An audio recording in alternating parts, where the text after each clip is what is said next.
like to welcome everyone that in person came to REWIRE's final conference, as well as the ones that connected online. And today we gathered there like in Brussels, but also part in a bit of Lithuania, where the Mykolas Romeris University is from. And we came there today with presents for you. So for the ones that came in person, the present is the same weather as in Lithuania. Clouded all day, temperature in between rain and snow, very fresh air, and everyone is eager to stay inside and listening to what is happening. And for the ones that came to our final conference, as well as connected, another present is the contents of our final conference, meaning the essence of what REWIRE Project achieved, did, and presentation of all this during the 4 years when the project took place. And I'm really happy to see everyone gathered there as well as online. That indicates that indeed cybersecurity skills, it's an important topic. And I hope that every one of you will take something back from this final conference.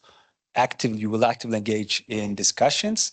And don't forget, you always can go to REWIRE Project EU webpage just to double check on what we said, or to use various tools that we have, on which you will hear later on. Thank you very much.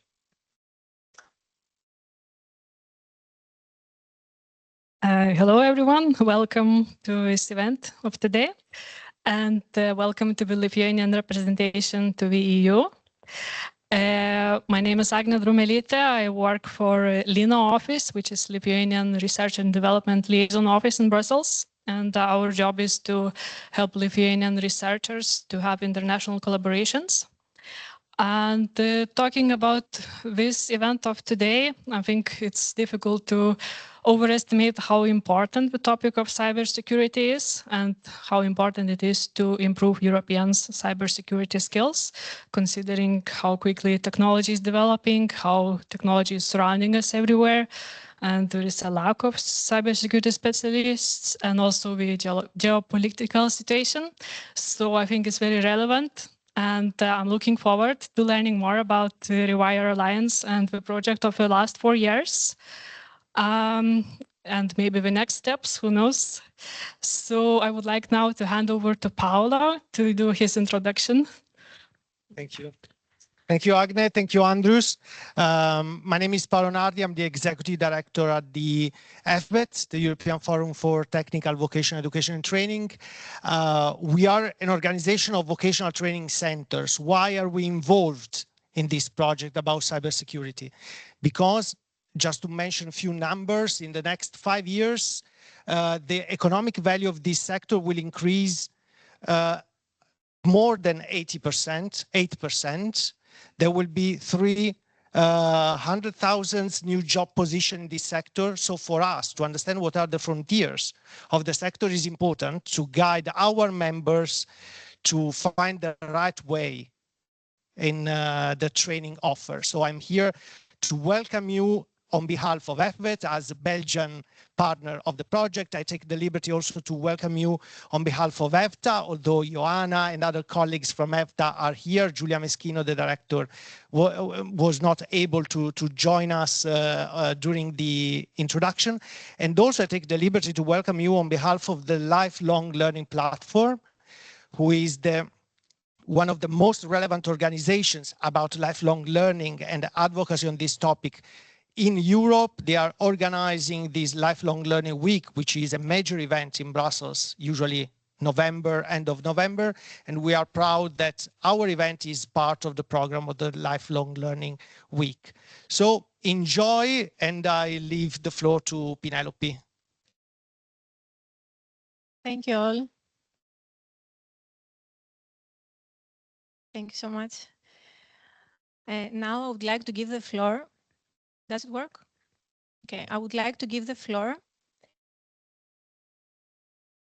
to the designated European Commissioner, Mr. Andrius Kubilius, for his video message. And I would like to thank him very much for his valuable support in our project. The floor is yours.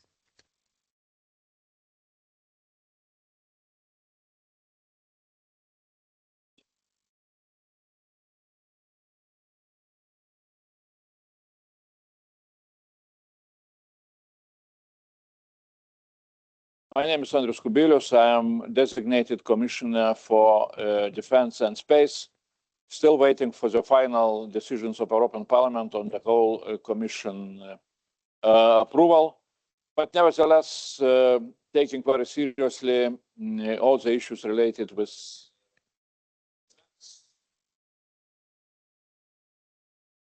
polio, and very well understanding that cybersecurity is one of the major threats to security of all of us. And that is why I'm very happy to congratulate you. To congratulate your conference, your efforts to bring, first of all, research closer to those topics. Cybersecurity demands very high skills in high tech. That is why, again, I am very happy that you are talking not only about cybersecurity, but also about the skills, which is really a big challenge, big issue for all the fields related with defense and with space, including not only related with cybersecurity. And well, you know, I wish you all the best. I wish you, to be effective in your discussions. Don't forget about European Commission and about commissioners which are related with your topic. I have a challenge during first 100 days of my work in Commission to prepare a special white paper on European defense, which covers also issues related with cybersecurity. So if you will have some free time during your conversations, during your conference, and you will decide that you can make also input into preparation of that white paper, I would be very happy. I cannot promise that we shall take everything what you will propose, but European issues, defense issues, cybersecurity issues, they require a lot of skills and a lot of intellectual capital, which universities are very good in having that, and we need to find a way how we can establish proper, effective relationship in order to bring the best outcome and the best added value to all of us. Thanks a lot and good luck.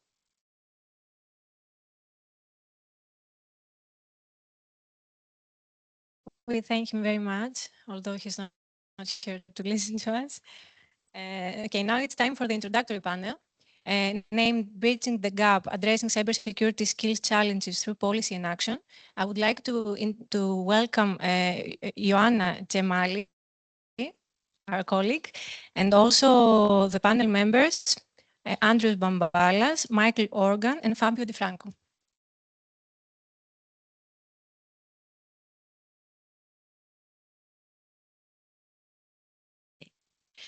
Good afternoon, everyone. I'm delighted to welcome you to this first panel session of the REWIRE Final Conference, and as Paolo mentioned, of the Lifelong Learning Week 2024. My name is Ioanna Gemali, and I work as a project manager at the European Vocational Training Association, and I have the privilege of moderating this significant discussion. I'm truly delighted to see so many passionate cybersecurity professionals, policymakers, as well as education and training providers with us here today. And I think united by a shared goal, that of addressing cybersecurity skill gaps and shortages. Certainly, cybersecurity is no longer only a technical issue, but has become a social imperative. Every aspect of our life, from banking and healthcare to communication, as well as national security, relies on a resilient digital security. For this reason, the need to strengthen European cybersecurity workforce and to address the persisting cybersecurity skill gap has never become more urgent. At the heart of this panel is the question how we can address the persistent skill gap between the skills that the cybersecurity industry demands as well as the education and training providers offer. And to answer to this question, we have a distinguished panel of speakers. We have with us Mr. Andrews Bambalas. He is a junior researcher at Nicolas Romeres University and a practicing lawyer, as well as he is the project manager, most importantly, of the REWIRE project, which is dedicated to tackle cybersecurity skill gaps across Europe. We have here in person Michael Organ, Policy Officer, Team Leader, Skills for Digital and Green Transition from the Director General for Employment, Social Affairs and Inclusion from European Commission. He has been working as a policy officer at DG AMP since 2014, focusing on vocational education and training, as well as on digital skills and green skills. He has worked extensively on skill intelligence, collaborating with important institutions such as OECD and UNESCO. And I'm also pleased to welcome online Fabio Di Franco from ENISA. He also PhD in telecommunication engineering, and he is the mastermind of European Cybersecurity Skill Framework, the EU reference framework for cybersecurity skills and roles. But let's kick off this discussion with a common question for all the panelists. As mentioned before, cybersecurity skill gap and workforce shortage continue to be critical challenges across Europe. And these gaps not only hinder our ability to respond effectively to cyber threats, but also slow down innovation and growth in digital society and economy. So in your view, what are the most urgent actions that need to be taken to effectively close these gaps? Let's start with Andrews, and then we'll hear from Michael, and then from Fabio. So the floor is yours. Thank you, Joanna. So indeed, it's a very complex question. And if it was a simple answer and a single answer, I think only one panelist will be enough. That would be one correct answer and easy to do. And we wouldn't have a project such as REWIRE, because the whole purpose of REWIRE project essentially was to fill the gap between what is needed and what we have.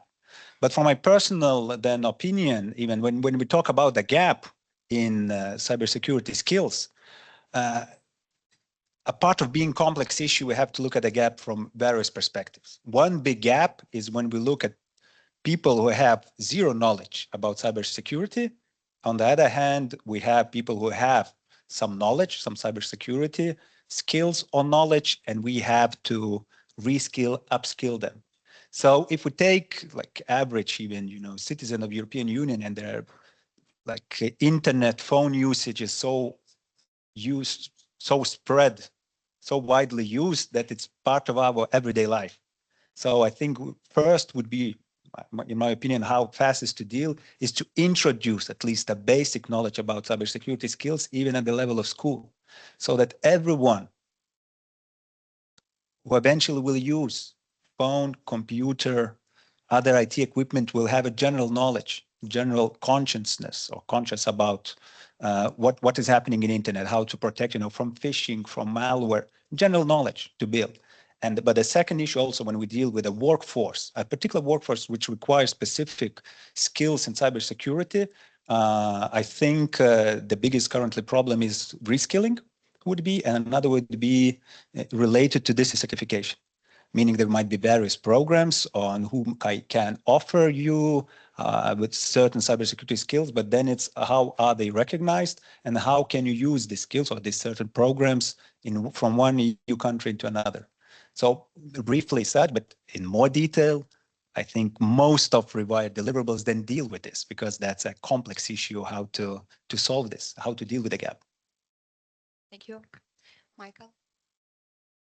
Yeah, thanks very much for inviting me, and good to see all these young faces in the audience. That maybe says something about the cybersecurity people who are most involved. So maybe I would start firstly maybe putting of course we need a lot more ICT cybersecurity professionals, as in other areas of ICT. So I would put the cybersecurity imperative in the context of the more general imperative. As you know, we have a target at European level of having 20 million ICT specialists by 2030. And And I think if I've understood well, there's a cybersecurity skills gap for professionals of about 300,000. So that's the first thing I would say. And in doing this, I would very much urge that we also consider the gender aspect of this, because as in other areas of ICT and increasingly now even in green tech, we see women are not sufficiently present. So I think we should work to try to bring, it's a double, you know, it's a double win in a way, because if we bring more women into the gap, fill the gap, we will, you know, we will benefit from that, but also in terms of getting women into the labor market. So that's a second point that I would make. Then also, as I would go very much with what Andrea said about the importance of getting more qualification and certification, training, certified training, because we see that many of the people working in companies in cybersecurity are just taking the cybersecurity into another role. They're not necessarily trained. So this, as Andrea said, REWIRE is doing a lot of useful work in this area. And then I would also go very much in the direction of what Andrea said on cybersecurity is for everybody. I mean, it's something we don't only need the ICT cybersecurity professionals, but everybody has to have some knowledge on cybersecurity. And we see that the threats with AI, cyber threats are getting worse.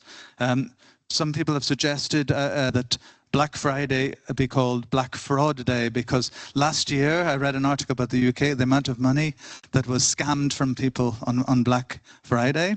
And this is because, of course, AI facilitates cyber scams and so on. So maybe I'll just finally finish off on this point by saying I would mention our DigComp framework, digital competence framework that we have developed at EU level. So it's a framework for citizens. And one of the 5 thematic areas is safety. And so safety is essentially cybersecurity type skills, how to recognize phishing and how people have the basic skills to protect their identities online and so on. So that's, maybe I'll finish with that point. Thanks. And Fabio, you can hear us? Yes, I can hear you. Can you hear me? Yes, but we can't see you. Oh, okay, now we can see you. Okay. Okay. The floor is yours. Thank you very much. Thank you very much, Joanna, for the invitation. I will try to continue on the line Andrews and Michael introduce the problem. And I will give also a bit a perspective from ENISA, which is the European Union Agency for Cybersecurity. And also with some activity that the Commission, DG Connect in particular, did on the Cyber Skill Academy. This initiative which try to pattern academia, industry, and policymaker to enhance cybersecurity training, upskill people.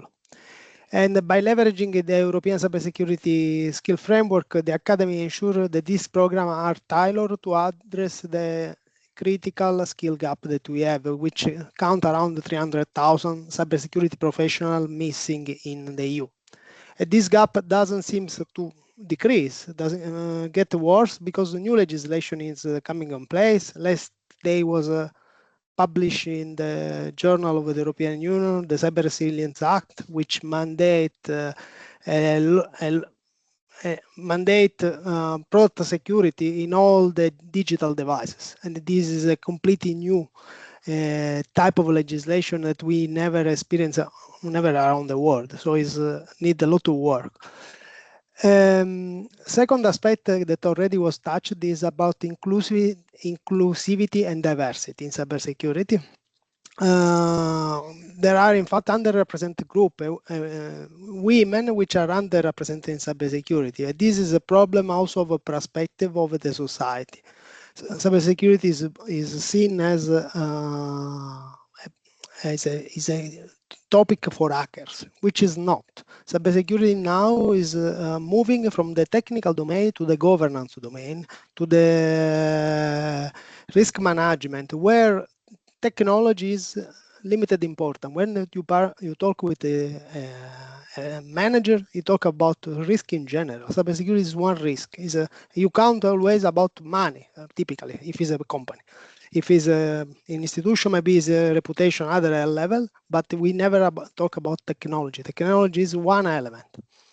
So this is a second perspective. And the third is a new activity that I want to mention. The Commission DigiConnect is launching a new network between industry and academia that will facilitate the creation of a partnership between industry and academia to make sure that they speak the same language.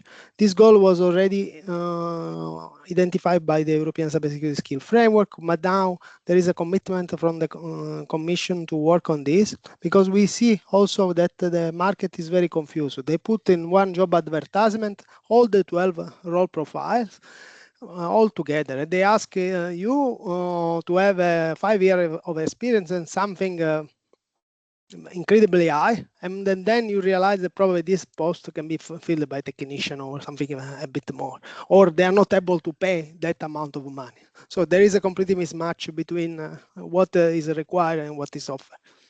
And with this, I close my intervention. Thanks. Thank you, Fabio, for insightful points. From your discussion emerged a vital reality, the need to address the disparities, the gender disparities within the cybersecurity sector, the need to increase basic cybersecurity awareness and skill for everyone, as Michael said, and also to reinforce upskilling and reskilling of cybersecurity workforce. But to dive deeper into the areas that to touch base, I would like to pose a more targeted question to our speakers. First, I would like to start again with Andrews. REWIRE Project has been quite instrumental in addressing cybersecurity skill gap through different innovative tools like the REWIRE training courses, the cyber ability platform, as well as the virtual learning environment. Could you highlight some of the key achievements of the REWIRE project and specify its contribution with regard to addressing cybersecurity skill gap?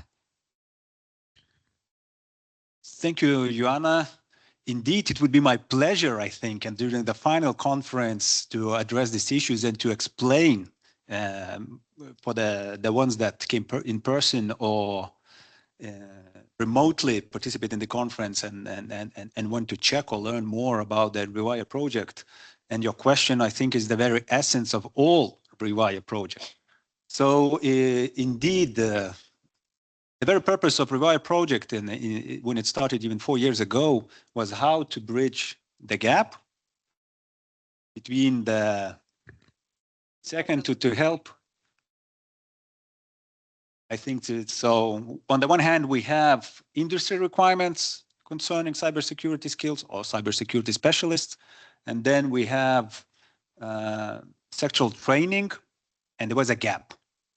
And everyone is talking about in cybersecurity, we need more specialists, more people who know how to deal with cybersecurity threats, who know about cybersecurity. The same was 4 years ago. It's not a new problem. Just the gap might be widening, getting bigger. More and more various stakeholders speaking about this. There is a gap. So REWIRE project, from the very beginning and outset, the aim was, and we saw the ones who came today and were waiting for the event, the ones who connected remotely saw the video, they indicated all the time repeatedly that indeed the purpose of REWIRE project was to provide recommendations and solutions which would lead to the reduction of skill gaps between industry requirements and sectoral training provision. So all REWIRE project, what was doing from the outset is how to deal with the skills gap. When REWIRE project started, in fact, it was not clear even what skills are needed, what skills in cybersecurity are missing, what occupational profiles, but the REWIRE project was very ambitious. It said we're gonna deal with this. We also will try to provide tools where we would actively try to solve the gaps. So indeed, that's a brief, informative, let's say,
Horizon 2020 projects, and there was a need to continue. So REWIRE Project, it was like implementing project how to deal with cybersecurity skills. A lot of partners from various fields, industry, business, vocational and education training, universities, cybersecurity firms, all of them came together how to manage to deal with gaps better. Second issue, and then the alliance was successful, we delivered everything that we indicated. We have operational virtual learning environment, courses, cyber range is actively involved in this. We have tools, strategy, blueprint, all what is indicated in and promised in the documents was achieved. Second thing that one of the achievements is that notwithstanding to the changing landscape in cybersecurity field, because it's one of the issues that cybersecurity skills development and cybersecurity as field is not stagnant. What was 4 years ago is not the same as now. Even during the implementation of project, it was not the same. One of the purposes of, or one of the tasks for the REWIRE project originally was to define European REWIRE cybersecurity skills framework, meaning to create 4 new occupational profiles. And during all this process, ENISA created a very useful document, European cybersecurity skills framework. Even though it was one of the deliverables of the REWIRE, within the project, the strategic decision was made that we will not reinvent the wheel, will not propose competing framework that others might not use it that much, but we rather would adopt ENISA's European cybersecurity skills framework and its 12 occupational profiles, but we will try to improve on it, to define better what skills are needed, what knowledge is needed. Also, REWIRE project, what offered, among other things, is different levels on the occupational profiles. The junior, medium, senior role, because they might need different set of skills and knowledge. In addition, one of the early instruments or deliverables of REWIRE project, and I consider that as achievement, REWIRE cybersecurity skills strategy, what indicated what could be done. Some of the concepts indicated of solutions, proposals in skills strategy, such as cybersecurity should be brought more into managerial decision-making or managerial positions within the companies. Eventually, I cannot say it's due to REWIRE, but it's rather a reflection that it was adopted by the EU. In its 2 directive, we have this requirement that certain companies, they will have to have CISO, Chief Information Security Officer, meaning CISO, it's a managerial position, one of the senior positions within the company that will bring this understanding and knowledge about cybersecurity as such within the companies. And then when you have within the companies in managerial positions, somebody who has knowledge about cybersecurity skills, different mindset also for the companies, how to deal with cybersecurity skills. Others, major achievements of REWIRE project, and my colleagues from REWIRE project will talk more about this. There will be a special panel on this. It's, as indicated, it's the contents regarding improving and filling the gaps in cybersecurity skills, virtual learning environment, 4 courses, certification, as well as tools, as an indicated cyber ability platform instruments within. But also during 4 years, REWIRE was actively trying to engage with stakeholders and with local participants, local either policymakers, stakeholders, small businesses, through various events. So indeed, the REWIRE managed to reach more than 5,000 stakeholders. We had a lot of events, more than 40 events in every country that REWIRE was represented. We have more than 5,000 followers and interactions in social media. REWIRE was presented in 29 events. We actively participate in various networks. We have 9 scientific publications, 11 REWIRE features and policy briefs, and the crown jewel of these features and policy briefs is policy recommendations, because it's not, REWIRE represents not only what should be done, example on how it can be done through courses and tools, but also recommendations for the future, how to deal. And even after REWIRE project, it's the results will still be there, including on this, how to better understand what are skills and knowledge required for each occupational profile, how better, where to look and how to reskill or upskill. And all this, they're publicly available in the REWIRE webpage, everyone can use. And I think this is the best attempt to fill the gaps, to main the task of REWIRE project, how to, let's say, fill the gap, and if not about filling gap, how to reduce the gap between what is needed and what is available. Andres, it is inspiring to hear about the tangible outcomes of the REWIRE project and also about the pathways it is creating for future. Well, your insights set perfectly the stage for the next question that I would like to address to Michael. European Commission has been a driving force in addressing digital skill challenges through different initiatives like the European Skill Agenda and other related frameworks. From your perspective, what are the key European Union policy actions designed to close those gaps, and what long-term impact do you expect these policies to have on European workforce? Thank you very much again for the question. I think I have two very simple slides.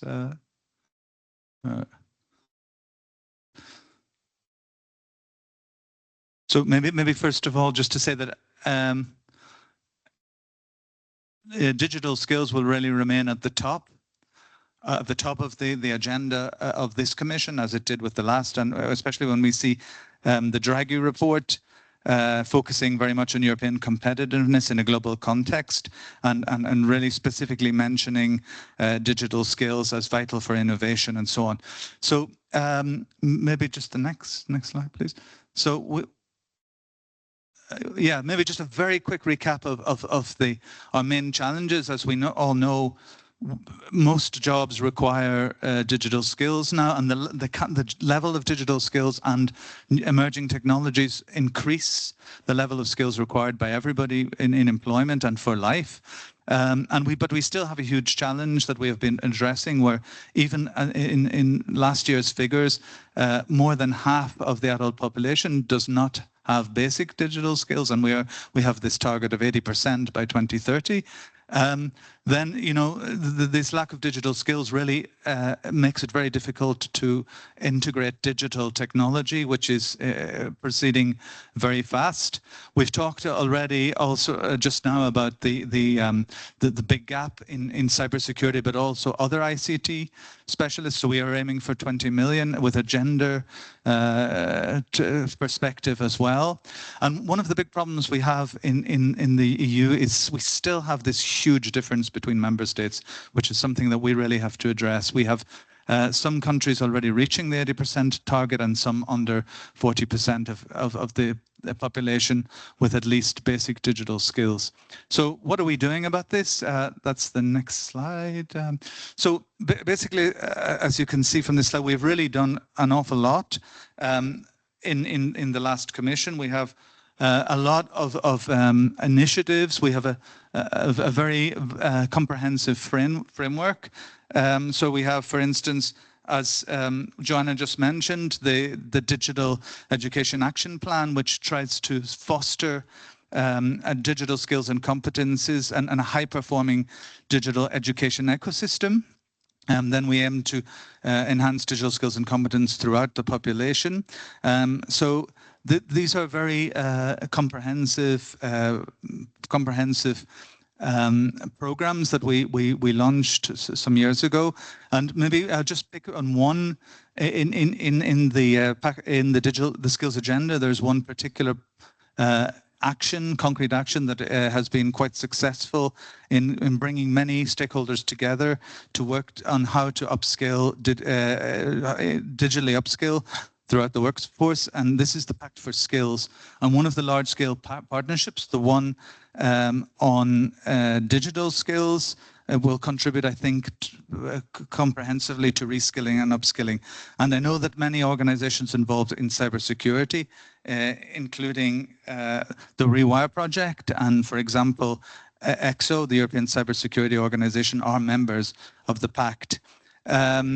So another sort of milestone in the Digital Education Action Plan this time is in what we call the Easter package last year, were 2 recommendations on key enabling factors in digital education and training, which is one of them, and it really tries to give universal access to digital education and skilling, independent of rural or urban context or socioeconomic background. So this was an important council recommendation, which we will continue to implement. Then the other one was the council recommendation on improving the provision of digital skills, which really seeks to empower Europeans to develop basic, intermediate and advanced skills through all sectors of education and training, including, of course, EfVET, higher education, and at all levels.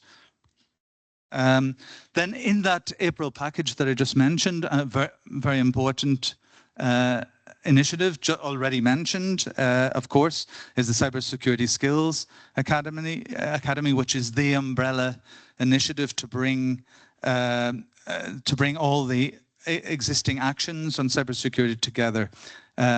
So with a 10 million funding from Digital Europe. So as was already said, I think, by Fabio, an important recent development on this is the Industry Academy Network, which has just been launched. And what we want to do is to facilitate cooperation between academia, but here we also mean training providers more generally.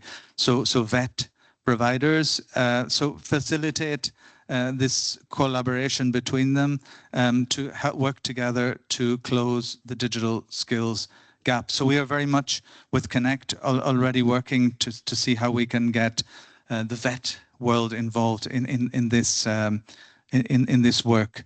There are many others. Time is short, but of course I can mention the Digital Skills and Jobs Coalition, which also was very successful in bringing many stakeholders to make pledges on digital upskilling. Then, of course, very close to my heart, I would mention some of our tools. I also already mentioned briefly earlier, the Digital Competence Framework, which really provides a common understanding, which actually was not evident because people were talking about different things when talking about digital skills. And the DigComp is recognized as having brought a mutual common understanding of what digital skills really are across the board, from creating digital content to safety, like I mentioned, and how to interact in the digital environment. So I think the fact that the uptake of the DigComp, both at national and regional level throughout Europe, is so high, I think is a testament to its success. We are now working on DigComp 3, which will be out next year. And there we were really trying to bring in aspects like artificial intelligence, safety. So of course, in a sense, cybersecurity, things like how teleworking, but also disinformation, information, and how to deal with them. So I think it's a very successful tool. It's one of a family of tools, the selfie tools, which really look at providing snapshots of how digitally ready academic organizations and institutions are in the very fast digitalization age. Maybe the second sort of column on that slide really points to the unprecedented funding that we have. If you look, for example, at the RRF, in the Recovery and Resilience plans, we have more than 27 billion euros dedicated to digital upskilling. So this is really an unprecedented amount of money. The ESF also has 2 billion in the current programming phase dedicated only to digital upskilling. And what is interesting, I think cybersecurity appears in nearly all of these programs somehow. You see cybersecurity projects in the ESF. You see cybersecurity projects like this one, REWIRE, in Erasmus. So really, cybersecurity is one of the objectives in all of the programs. Maybe I would just finish maybe with the second part of your question, which is much more tricky. It's basically what is the impact? What are we achieving on this? And this is not an easy question, because when we look at, for example, the Digital Decade and Compass, the latest report, we see that progress is actually slow on basic digital skills. It's really incremental, like something 1% or something a year. So we have a lot of work to do to reach our 2030 targets. In the ICT, we see that if we continue at the present pace, we would only reach the 20 million target we wouldn't reach it by 2030, and we would only be about 12. Thanks. So we would actually only have 12 million ICT professionals by 2030 on current progress. So what I would like to see is that we have invested so much money. Now, of course, it takes time for impact to kick in, but I think one of the things we will try to do now in the coming months and years is to try to see what the impact is and see what investment models for digital upskilling really work. So that's something I think we're going to be looking at, because as we were discussing with Joanna earlier, measuring impact is really not easy. I've seen the example of some sort of short-term bootcamp digital upskilling courses, which have been very effective if the model is good, if you involve employers and so on. And the measurement would be the placement of people who take part in them. So after 3 or 4 months, they actually have an interesting ICT job. But overall, indeed, measuring impact is a very big challenge. So let's see. Thank you, Michael. Indeed, while it is challenging to measure impact, we are happy to hear that there are many funding programs available. They can finance initiatives like REWIRE, which contribute to create a more cohesive and agile cybersecurity workforce. Now I have the last question for Fabio. Fabio ENISA has been at the forefront of developing strategies and framework that aims to enhance Europe's cybersecurity capabilities and helping member states in that direction. I would like to know from your perspective, what are the key barriers preventing the growth of the skilled cybersecurity workforce in Europe, and how ENISA is supporting efforts to address these challenges? Thank you very much, Joanna, for the question. The key barrier are, let's say, okay, we have from one side education for professionals. So we have academic institutions that are creating cybersecurity professionals. This is one pathway, at least for new young people, is one of the most common. From our statistic, 50% come from cybersecurity programs, academic program. However, our data from CyberEd, which is the higher education database that ENISA maintains, so that in the last, from 2021 to 2023, the number of courses created in cybersecurity has slowed down. This, I think, we don't know the real reason, but we think that this is due to new competing emerging disciplines that come also in the ICT domain, like AI, data science. So at the end, the university find more attracting, maybe investing in different disciplines which are similar in some way, similar, or can attract similar people. So this is a problem that is a problem because we will not have the capacity to scale up further. On the other I see as a potential that has not been explored much, the higher vocational study. Because higher vocational study has a typical 2 years course, and they can prepare, they have a lot of practical experience during the course. They can create in 2 years, they can have people which can cover certain cybersecurity roles, like implementer in our framework or SOC analyst. Typically, these are junior position, and from there through lifelong learning, they can be upskilling. Is probably easier in this way to reach a higher level in cybersecurity in different way. ENISA, on the other hand, maintain the European Cybersecurity Challenge. These challenges are competition, gamification, where young individual has to compete and solve cybersecurity competition. This is create also a role modeling, because the European Cybersecurity Challenge are also a national challenge.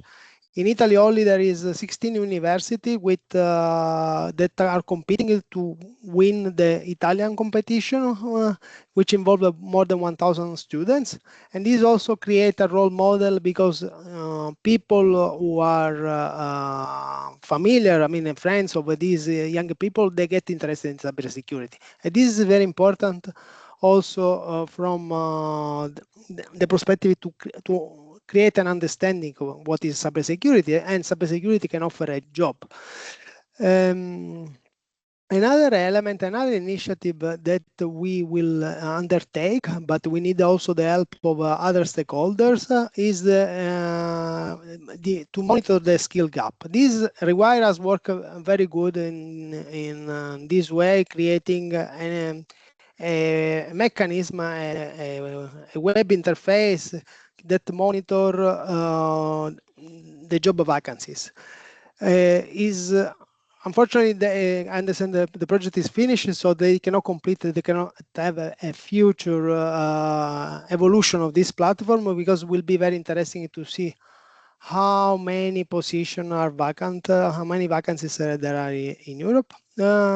Member states are, because cybersecurity is a niche discipline, member states don't have the possibility to monitor at the moment the number of vacant posts in each market. But ENISA will try, through collaboration with the private stakeholder, to identify which skill gap is more higher inside the cybersecurity domain, because we have 16 roles which define which require different skill set. And based on this, we will address the community to promote a target action to close this skill gap. Thank you, Fabio. Your insight highlight the critical role of the increasing attractiveness of the cybersecurity sector, but also of monitoring skill gap at European level and member state level. Well, we are already behind the schedule, and I think it's time to close this panel discussion. I'd like to thank very much our guests, our speakers, distinguished speakers, for their valuable contribution. And it has been a pleasure to have you here. And also, I think that this discussion increased our understanding of the opportunities and challenges in addressing cybersecurity skill gap and workforce shortage through your perspective, of course, by combining practical tools that were developed by the REWIRE Project, policy solutions that have been developed by the European Commission, and strategic framework like European Cybersecurity Skill Framework developed by ENISA. Thank you, and have a nice continuation. Thank you.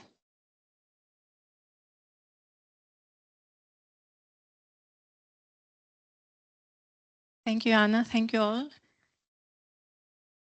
For our next session, named Discovering REWIRE's Training Courses and the Virtual Learning Environment, I would like to invite our colleague Alan Briones Delgado and Kostas Kazantzidis.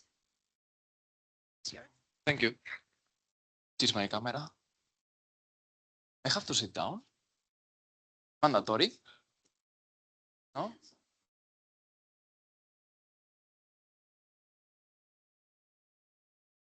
I see myself and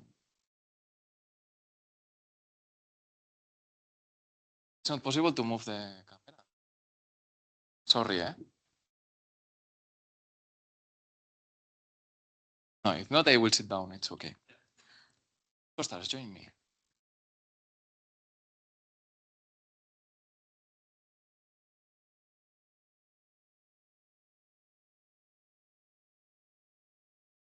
Oh, good. Well, let's present ourselves and then we go. Good. Good. Hello, my name is Alan Briones. I'm coming from La Salle Ramon Llull University in Barcelona, Catalonia, Spain, Europe. And well, my task here in the project has been leading the work package 4. And well, I'm going to let Costas to present himself. Good afternoon, everyone. I am Kostas Kazantzidis. I come from Reed Lab Athens. We are a Greece-based research institute, and we helped this project with a number of things. Today I'll be talking about facilitating some of the ed tech requirements, so some of the educational software, I guess, that those required to bring the results of the project to wider audiences. Okay, perfect. The title of our session, I don't remember because it's about the BLE, it's about the cyber range, it's about the competition. We are going to talk about a lot of things. But first of all, I would like to thank the REWIRE family to create these courses that we are going to present today. I would like to thank also those that were in the project and now they are not in the project, Joannis, Nefeli, Alessandra, and others that I'm not forgetting, but I have to go straight. And the REWIRE babies, we had a lot of REWIRE babies, I have to say, no? Joanna, Peter, Sarah, Manos, Jacob, myself, so a lot of REWIRE babies, so the future is bright. And well, I think that, well, let's go to the point, sorry for that, but I think it deserved. So what we are going to explain today is about what we have been doing, no? The tools that we were providing. The main point that I would like to highlight is the infrastructures. No? We created a BLE, we created a cyber range, no? This place where our students can practice, they can do some activities related to cybersecurity. And well, the courses itself, I think it's the most important output. And well, some surprises are coming, I have to say, because something not expected from the project, but it has been done. So Costas will present it properly. And well, the why has been clearly explained, I think, during the first part, no? The gaps that were lacking at the beginning of the project, no? 49 months from since we started with a COVID pandemic in the middle. So a lot of things that changed during these 49 months. We were in charge of creating 4 courses that are not the same that were in the proposal, because everything changed in the first 24 months before we started to create the courses. And well, the why it's clear. How we have done this, we have decided to try to make it through a methodology, okay, thinking about what is required, what we need from the job market, the part of the certification. So we decided to find a different criteria in order to find which are the courses that are required in this moment. This moment was 2 years almost ago, okay? And well, we started to decide. We created a methodology. You can find it in our website. You can read the paper. So a lot of information have been generating on the process. And finally, we came out with the CISO course, the threat intelligence, the pen tester, and the incident responder. Why this for? Well, you have a full paper with a lot of pages explaining it. So I think it's not the point today. Today is about presenting results. Okay, if you want, we can talk during the magnificent coffee break that Paolo prepared for us with Patricia and David. So the idea here is, well, let's see what we have. No, first of all is the structure of the courses. Okay, the idea of the courses is trying to bring some specific concepts in each of the learning modules, no, in the different lessons. Okay. The structure has been decided, where we are going to set the part of the exercises. So this is more or less the structure that you are going to find in our courses. You are highly invited to join us, okay? And well, The first one was the CISO, okay, that we have created. Here we have also exercises in the cyber range, okay, so don't worry if you want to, well, join a little bit also in the cyber range, because even if it's a very high level course, you have also exercises to be done, so it's I think it's good. Then we have, well, the different learning modules. I'm not going to enter. You can enter the courses and you can enjoy it directly, okay? I'm not going to take time on this. I'm going to focus on the final part, okay? Also, we have the incident responder, okay? Here we have also exercises. You have hands-on, so good in this case. Different learning modules about threat intelligence related to how to do things when happens an incident. This last year we had some incidents, no, in big companies, and you have seen the reactions. Well, this is the profile, no, if you like it. Also, we have the part of the threat intelligence. So, no, well, the Spanish guys are coming. Welcome, finally, my colleagues helping me.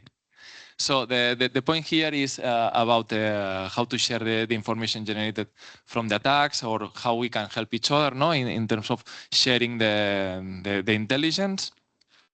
And finally, we have the part of the pen tester. No, maybe this is the lower level in terms of ECF, no. But well, here we have in the cyber range a lot of practical part, which is so good. Well, also interesting for those that are starting in the field of cybersecurity, if they want to join and learn some concepts, for example. This is a very good point.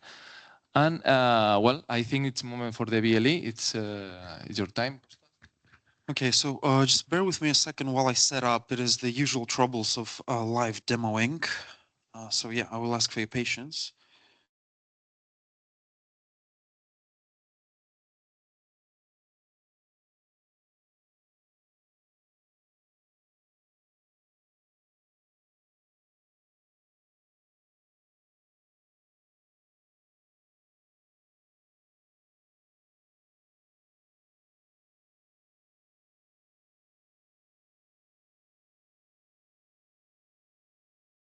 Now, this is maybe just to illustrate some of the things that Alan just talked about. Again, all the knowledge that was put together over the 40 years of the project can be kind of crystallized here on our VLE. I just, let me, well, again, because this is a, yeah, because it's not my computer, it's like being asked to walk in someone else's feet. And also because it's a cybersecurity program, the password requirements are quite stringent. So again, bear with me.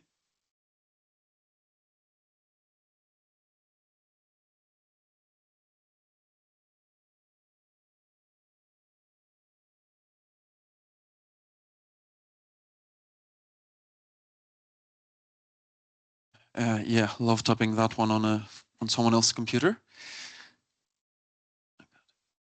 Okay, and maybe what I want to show here is the breadth kind of the knowledge you get through these courses. Just hold on a second, because they vary from, I guess, the high level, the managerial that was talked about in the first presentation, to some of the more low level ones and the more techie, sometimes within the same course.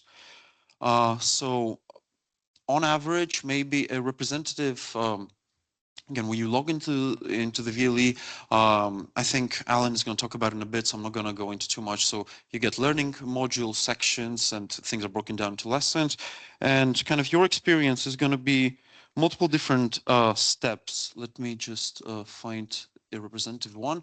Yeah, like legal concepts, I think, is one, because videos were created, and I cannot personally take credit for the videos, but there's kind of a breadth of lectures, targeted lectures, accompanied by the documents, reports, many of which were not so much created for the project, but we actually went out and found the best resources available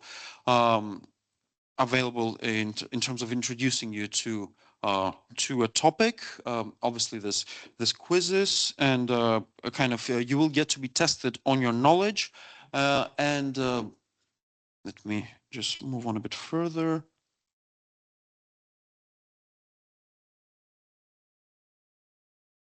And maybe one of the items most impressive about the educational experience that REWIRE offers, and again, I will not take credit for this. I think our partners from Czechia get credit for this. Is the REWIRE Cyber Range?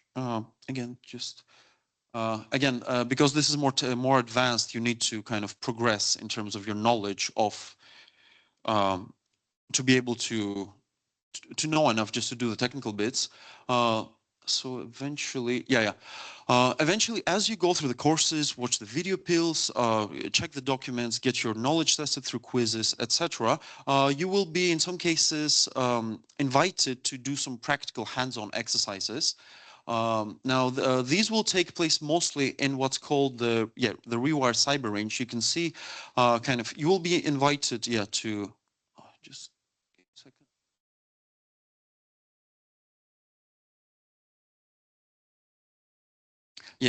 Again, like you are presented with the context of the exercise. You are presented with actual kind of low-level instructions on how to implement the exercise.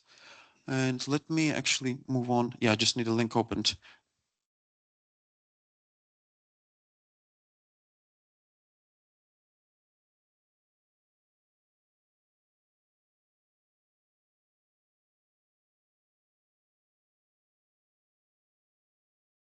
Maybe Alan, while we're setting up, you'd like to offer some context about the cyber range? Yeah. Of course.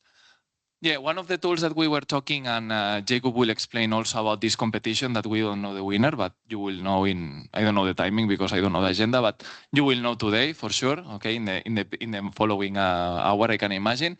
The idea is having this KaiPo cyber range, okay? We have developed during the project a methodology, a way to standardize how to deploy an exercise in the KaiPo cyber range, okay? Because it's open source, so you can deploy it yourself in your university. And the idea here is that you can create your own exercises and you can share it through our platform that we have created in the REWIRE project in order to, if you have created one exercise, you can share it with the community. Maybe someone can take it and improve it or bring other exercises. So the idea is at the end of the day, at the end of everything, is creating a confederation of cyber rangers where you can share your knowledge, share your activities, and at the end, growing as a community where we know that the technical part is interesting, the hands-on. So the idea, or what we have tried to bring from my side, and I said this in the last year, is the golden pipe, is the integration of the cyber range inside the VLE. This is what we are going to try to show you today, okay? If we find the link. Kostas is saying yes, so I can see that it's coming, and I'm going to let them to do it because at the end, RELab has deployed this with, of course, the KaiPo team. But the idea of this at the end is you have the exercises inside the browser, okay? You don't have to go to the platform. Directly, you can launch the activity. No, it's your right. Yeah, so it's essentially what Alan just said right now. Kind of as you are going through the VLE, you will be, in some occasions led to exercises. Again, the previous page is the page that provides you the context and the why you're doing it. And this page, at the top of the page, you get kind of instructions of what happens throughout this exercise. And at the bottom of the page, over here, there's a Let's Start button. I've clicked it just a moment ago. There's essentially a virtual machine. So this will open in a new tab because you are meant to go back and forth and reference the exercise instructions. And what we're looking at over here is a virtual machine. It's an actual kind of, not a physical machine so much, but a fully functional environment where you can do the. Just hold on a second. Yeah, once again, this wonderful problem. So a fully functional environment with an incorrect password.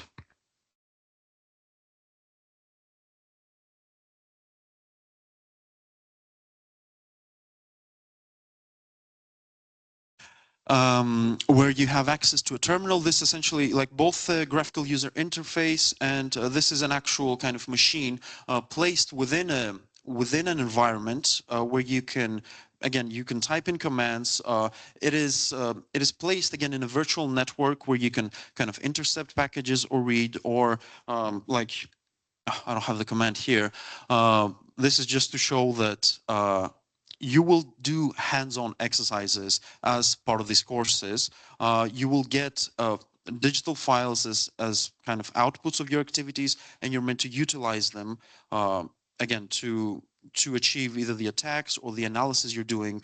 And yeah, the idea is that it happens within the browser. It happens as part of the VLE experience, and it's actually, I think Alan can confirm, a requirement for getting the certificate. Completing some exercises is part of the yeah, okay. Wait, will I back to the presentation?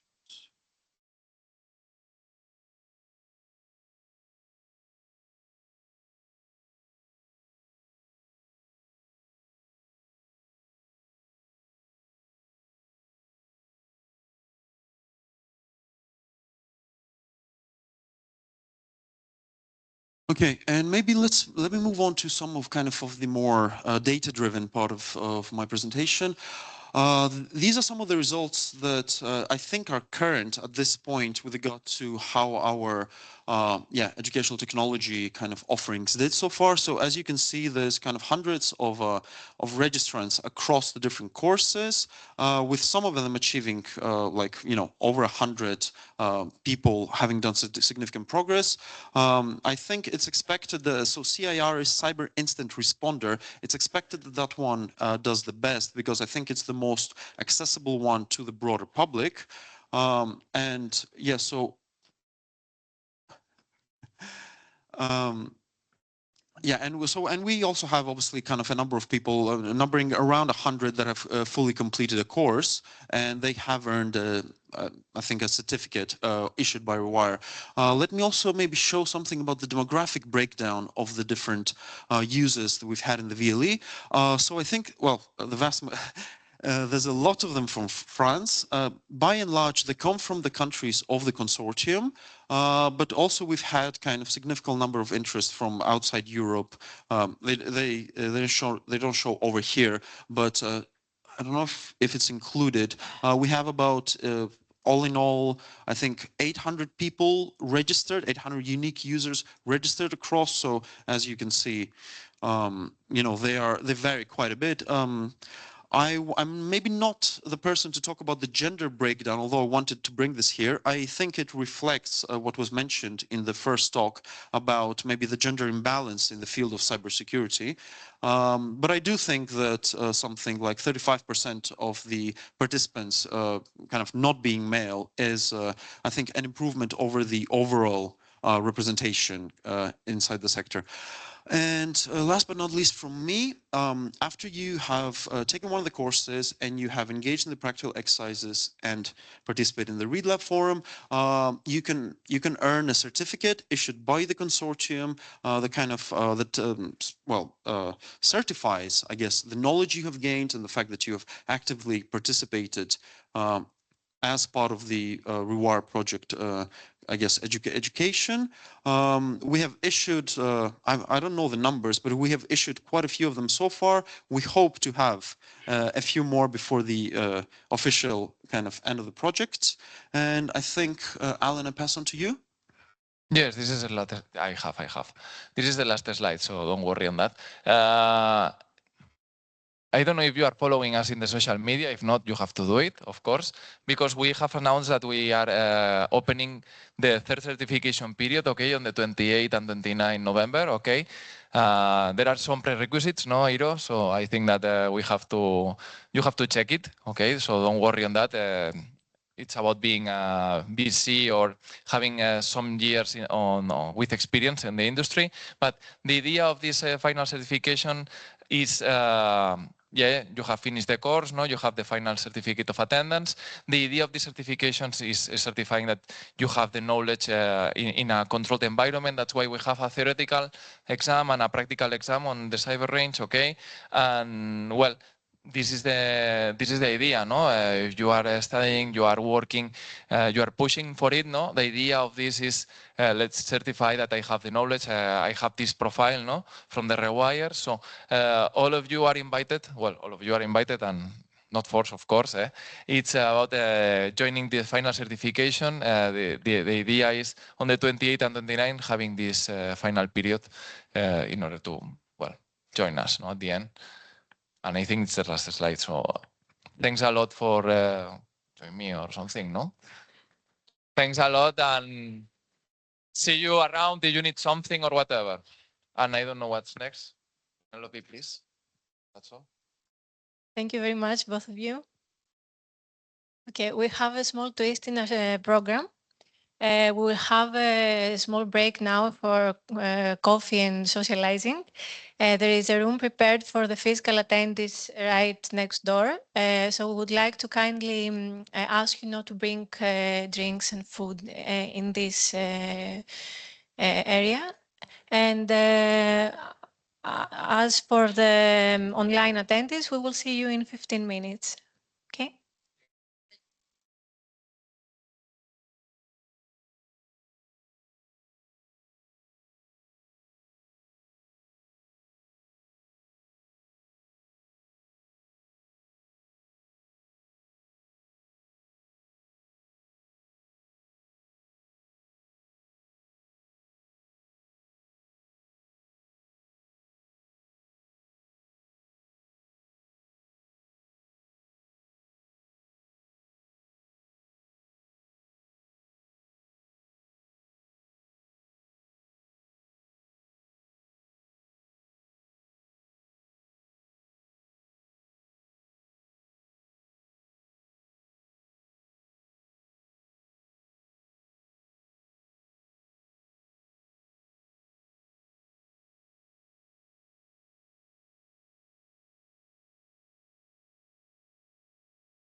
as well.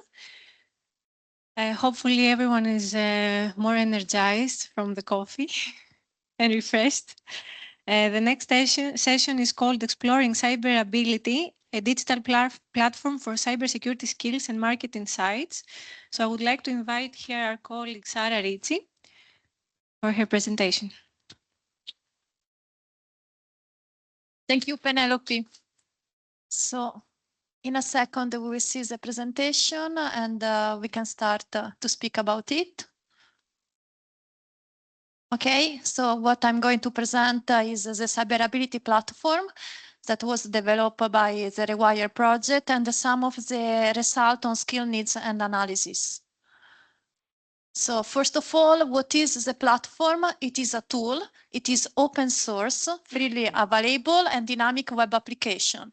What is important is that this tool was built upon the European Cybersecurity Framework. So all the tools that we are going to see, that are 4 of them, are all interconnected to the framework. I thought that the best way to show you the tool is actually to go to the tool. Will be maybe less boring.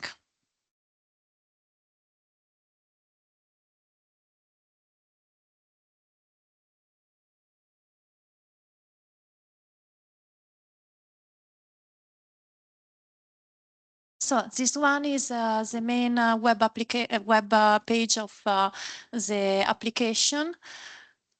If you were clicking on the slide, you could go to this one. Okay, now moving down. And you have here upstairs all the 4 tools that we are going to see. The first one that I'm going to show you is the European Cybersecurity Skill Framework Explorer that is allowing you to explore the framework. So what you have is, okay, this way.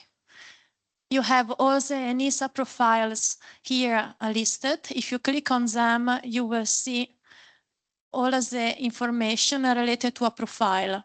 So you can go interactively in all of the information. For example, the key skill, key knowledge, and also e-competencies with the required level.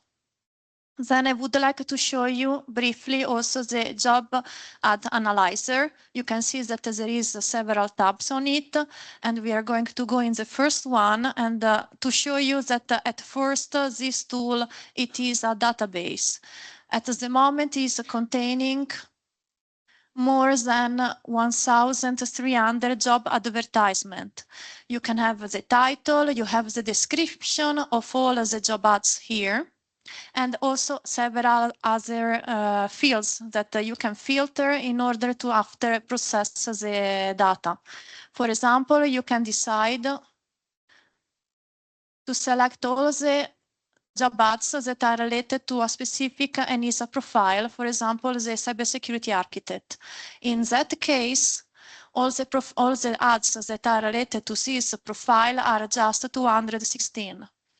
When you click on the process, what is happening is that there is a machine learning algorithm behind that is automatically identifying the skills that are in the description of these job ads. Moreover, there is also a plot here that is showing you the occurrences of these skills. And you have 2 plots. The red one is the selection of job ads that you did. So the one in our case that are related to the cybersecurity architect, and in blue in the whole data set. So you can also do a comparison. Moreover, you have created your ads that is helping you to create ads, and the statistic. In the case of the statistic, here, you have that the data that we collected are in the 4 years of the project. So we start in 2021 and we finish in 2024. And you have here an analysis of which one are the top skill and the profiles that were identified in the job advertisement. If you change the here, you have an idea on how they move these top skills. And you can also do a skill trends analysis. We'll see more later. Downstairs, you have also how all of these skills are interconnected through a network analysis, and as well as the profiles. So for example, the cybersecurity architect is strongly interconnected in this case with the cybersecurity implementer. Passing to another tool is the cybersecurity profiler. You see here more tabs, and this is divided between a certification scheme, curricula, that means bachelor and master programs, and training courses. If we go, for example, in the curricular designer, you can decide if you want to design your curriculum through a manual design or an AI driven. In that case, you have that the same machine learning algorithm that was analyzing the job ad, analyze also the description, so the syllabus of your courses, assigning skills, and deeper, you have also the possibility to tell which key skill and key knowledge of the NISA framework are inside. So what does the application allow you is to add courses, do analysis, and then you have an optimization algorithm that is allowing you to select the best match for the profiles that you would like to cover. It can be more than one. So for example, in this situation, what we have is that we would like to have a master of 2 years, more or less 6 courses per semester, and cover 120 credits, more or less, with these 2 profiles as a target. So what you have is here your answer of which courses should be. You have the statistic telling how many credits you cover per semester. Moreover, you have in red which courses are strictly needed in order to cover the skill and knowledge that you need for this cybersecurity incident responder and architect. What you can do now is change the course and see how it's also moving the statistic. All the other courses that are selected by the algorithm are for strengthen the skill and knowledge that you need for these 2 profiles. Moreover, we have to consider that as a cybersecurity profiler, it is also a database. So what you can do is browsing, for example, the trainings, and you have here again the possibility of filtering. So for example, if you would like to know all the trainings that are in English and related to specific skills, for example, business continuity, here you have a list. If you click on them, you have a description, which skills contain this course and even more details. You can do a more deep analysis if you select them and you move in the center column. You can see how these courses are covering each of the profiles, so how they are interconnected to the NISA framework. At last, but not least, we have the career path designer that is helping on design your career path. What you can do here is selecting what you would like to be, for example, the cybersecurity architect, tell which skill and knowledge you own, and then the application will tell you what you would need to study. The application has a backend and even more information. So this one is just the front end for the user. You have here an idea of which university were involved in the development of this tool. You have the possibility to contact us, and also there is some demo that allow you to understand better the application. There is the possibility to register to the application, and one of the features that you would have is the possibility to add a job ad, and then you can analyze that with the algorithm. Moreover, as admin, I have a possibility to see even more. I have all of the database of collected information and also the visitor statistics that allow you to see the number of visitors, from which country, from which operating system, and so on. So coming back to the presentation. Second, sorry.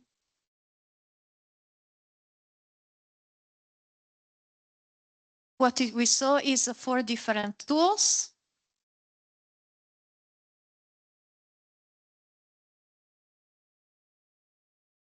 So here is the first tool that we were seeing, that is the Explorer and the Career Path Designer, that allow you to interactively explore and design the NISA framework and your career paths.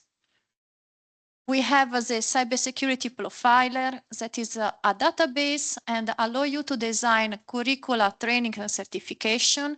I will be fast in this slide because we already see all of this. It's just for you in case that you want to recheck it. And finally, the Cybersecurity Job Ads Analyzer, a database and the possibility to analyze skill needs and job roles demand analysis. On this point, I would like to go a little more deeper and see how the tool can give you analysis. So, for example, if we consider the period 2021-2024, which one are the top skills identified in the whole data set? Are these 3, that is collaborate and communicate, information security control assessment, and information system network security. Now, if we wanted to check the trends and how is moving these skills depending on the period, we can see that, for example, if we check just 2023-2024, the assessment is not anymore between the top skill, but is arriving critical thinking and problem solving. That is actually giving you an idea on how they move and what is needed more in the market depending on the year. In the case of the NISA profiles, we have that for the whole period and in specific years, the most in demand profiles are the architect, implementer, and incident responder. If we check the plot a little more in detail, the skill chart, we have 2 lines, the blue one on the whole data set skill occurrences, and the red one that is related just to the cybersecurity architect job ads. In this situation, we can see that, for example, if we check only the cybersecurity architect-related job ads, it is more in demand 2 skills. That is problem solving, critical thinking, and obviously enterprise architecture and infrastructure design. We also run a match analysis, and specifically we have to consider that these job ads are not, more profile can be associated with one advertisement because the profile are not job roles. And so we run a network map analysis and see how they were interconnected, the profile in the advertisement. The strong matches that we found is, for example, cybersecurity architect and cybersecurity implementer. The second one, incident responder and threat analyst. Then we run a modularity optimization analysis to see if inside the graph there were some subgraph strongly interconnected. And what I was finding is 4 different partitions. One that we already mentioned, implementer and architect. Then incident responder, threat analyst and penetration tester. Third one is a CISO, auditor, risk manager, and compliance officer. And finally, research and educator. We run also this kind of analysis on the skills and how they match each other. With this, I would like to say that the platform is interconnected to a lot of scientific articles, some of them, but also deliverables of the REWIRE project. Here are only some of them. When Andrews was presenting his start, for example, there is also all work package 2 that is related to this platform. And you have also demo that is helping you to understand the platform. That is all from my side. Thank you for the attention.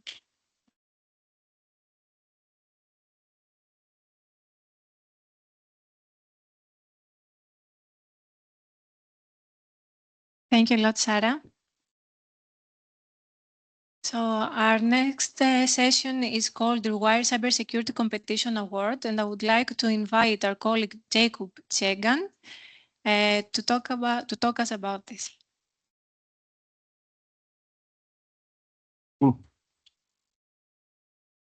This.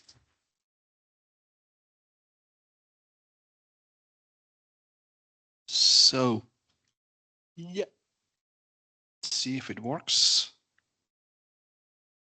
So, okay, competition design and so on. We designed a REWIRE, let's say a cyber security competition to make the things a bit more interesting for participants. We also sweeten it a bit with a prize.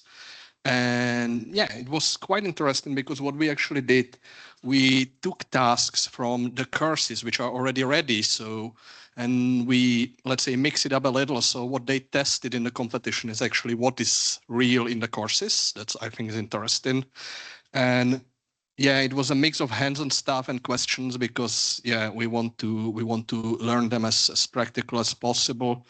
And we also try to put it, let's say 50-50 between red team and blue team. So it was 50% on stuff what you do as adversary, as an attacker. So there was a bit of, I think, hacking and breaking into WordPress website and so on. And then on the other side, we had basically something like analysis of network traffic and so on. So catching a bad guy. And yeah, and as I said, we put basically stuff from all the free courses. We decided not to put the CISO one because it was maybe a bit too abstract. Sorry for that. And yeah, and long story short, everything was basically run in the REWIRE cyber range, which was actually already somehow shown here and described by Alan and Kostas, which thank you guys for that very much. And I think because we're a bit behind the schedule, I'll skip the demo here. But if you're interested, we can have a long and boring conversation about the nested virtualization, about all the stuff we need to make it work, about the cloud environments and so on and so on. So you're welcome to be bored during the social dinner if you want to. It's not a problem for me. And yeah. The competition, actually, we had, I think, like 43 participants in the end of the day, which we estimated something like, it would be something like 60 or so. So I think that was fine. What was a bit more surprising, 43 of them joined. And in the end of the day, actually, only 6 of them finished, which is telling me that maybe we made it a bit too hard. On the other hand, the prizes are kind of nice, so I think they should try to get it. And yeah, so that's one thing. And the other thing, I think the finish was kind of quite close because between the first 2 people, it was like 40 points difference and like 2 to 3 minutes because we were looking on everything, right? And also actually nobody got all the points, nor the winner. So there was still like 40 points missing to get. So maybe next time we do it a bit easier. But I think it was really interesting, like really to test it. I would like to actually introduce you the winner, which is a guy from Maastricht University from Brno. So we won, Czech Republic won this time. That's the first guy, and I actually. The other 2 were from Remy's team. They were from France, from the University of Lorraine, and it was Xavier Morard and Lenny Lorard. Why I'm saying this, also the other people, because on top of that 250 euro prize, there should be also actually in the end of the day free certificates from EC Council. So every one of them will get, I guess, kind of also nice course to test. So, and they have something to learn. And yeah, because Robert cannot be here with us, and he also asked me actually not to do this live. Then we made a short video, I think 2 days ago or so. So I would like to I would like you to meet Robert.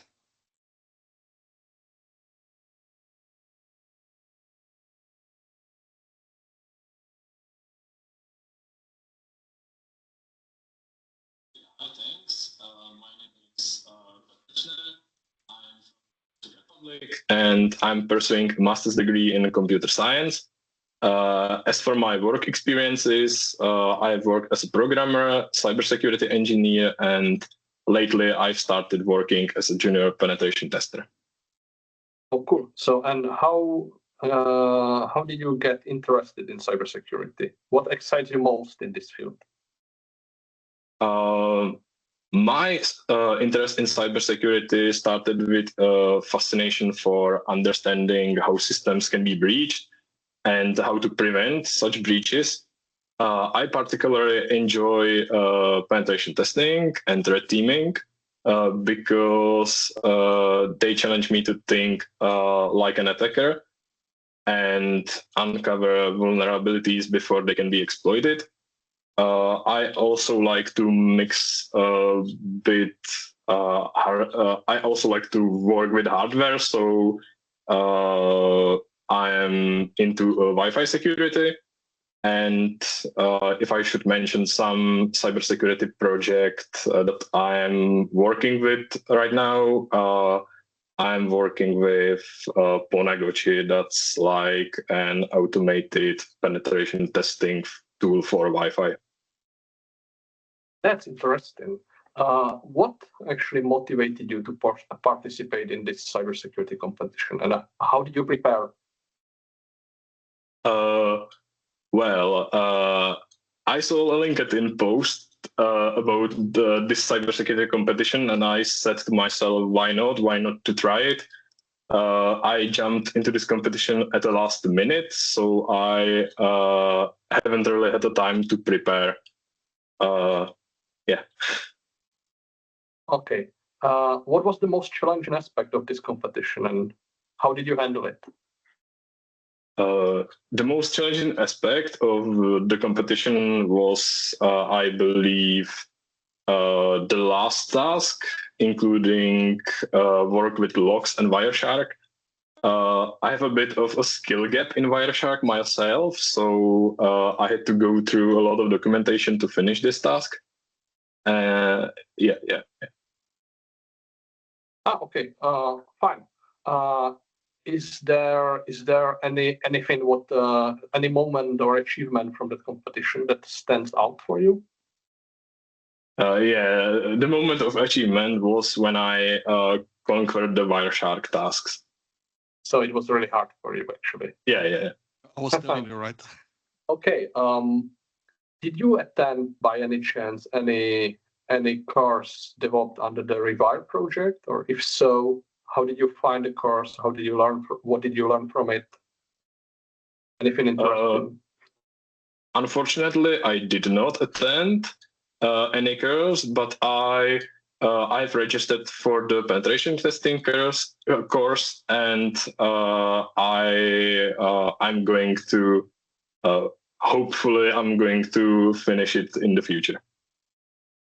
Cool. You still have time to finish it, and if you are interested, you can actually get certified if you have time. But okay, so speaking about that, what are your future aspirations? How do you plan to use your skills and knowledge you gain in your future studies or career? I would like to use my knowledge to work in cybersecurity. If I were to be more specific, I would like to work in the field of penetration testing, red teaming, or incident response. Okay, great. Thank you. We're not going to keep you any longer, so we're sending congratulations one more to Robert, to Brno, to Master University. Thank you very much. Enjoy your prize, and I hope see you around. Thanks. Bye. Okay, please clap your hands for Robert because he was super nervous doing that. Thank you. I think that's that. So.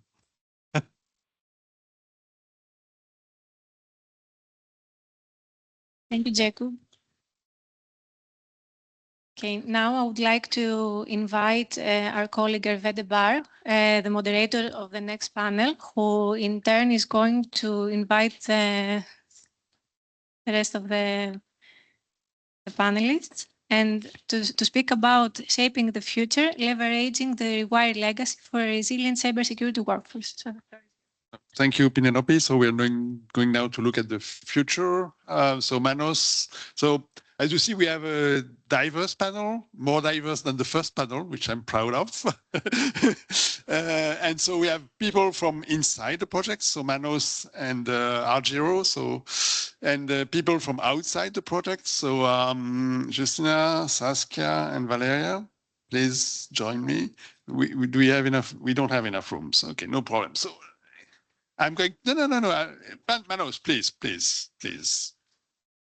Okay. It is balanced. It is actually balanced. You know, 2/3, 1/3, 2/3 of the 2/3 outside. Exactly, I completely agree.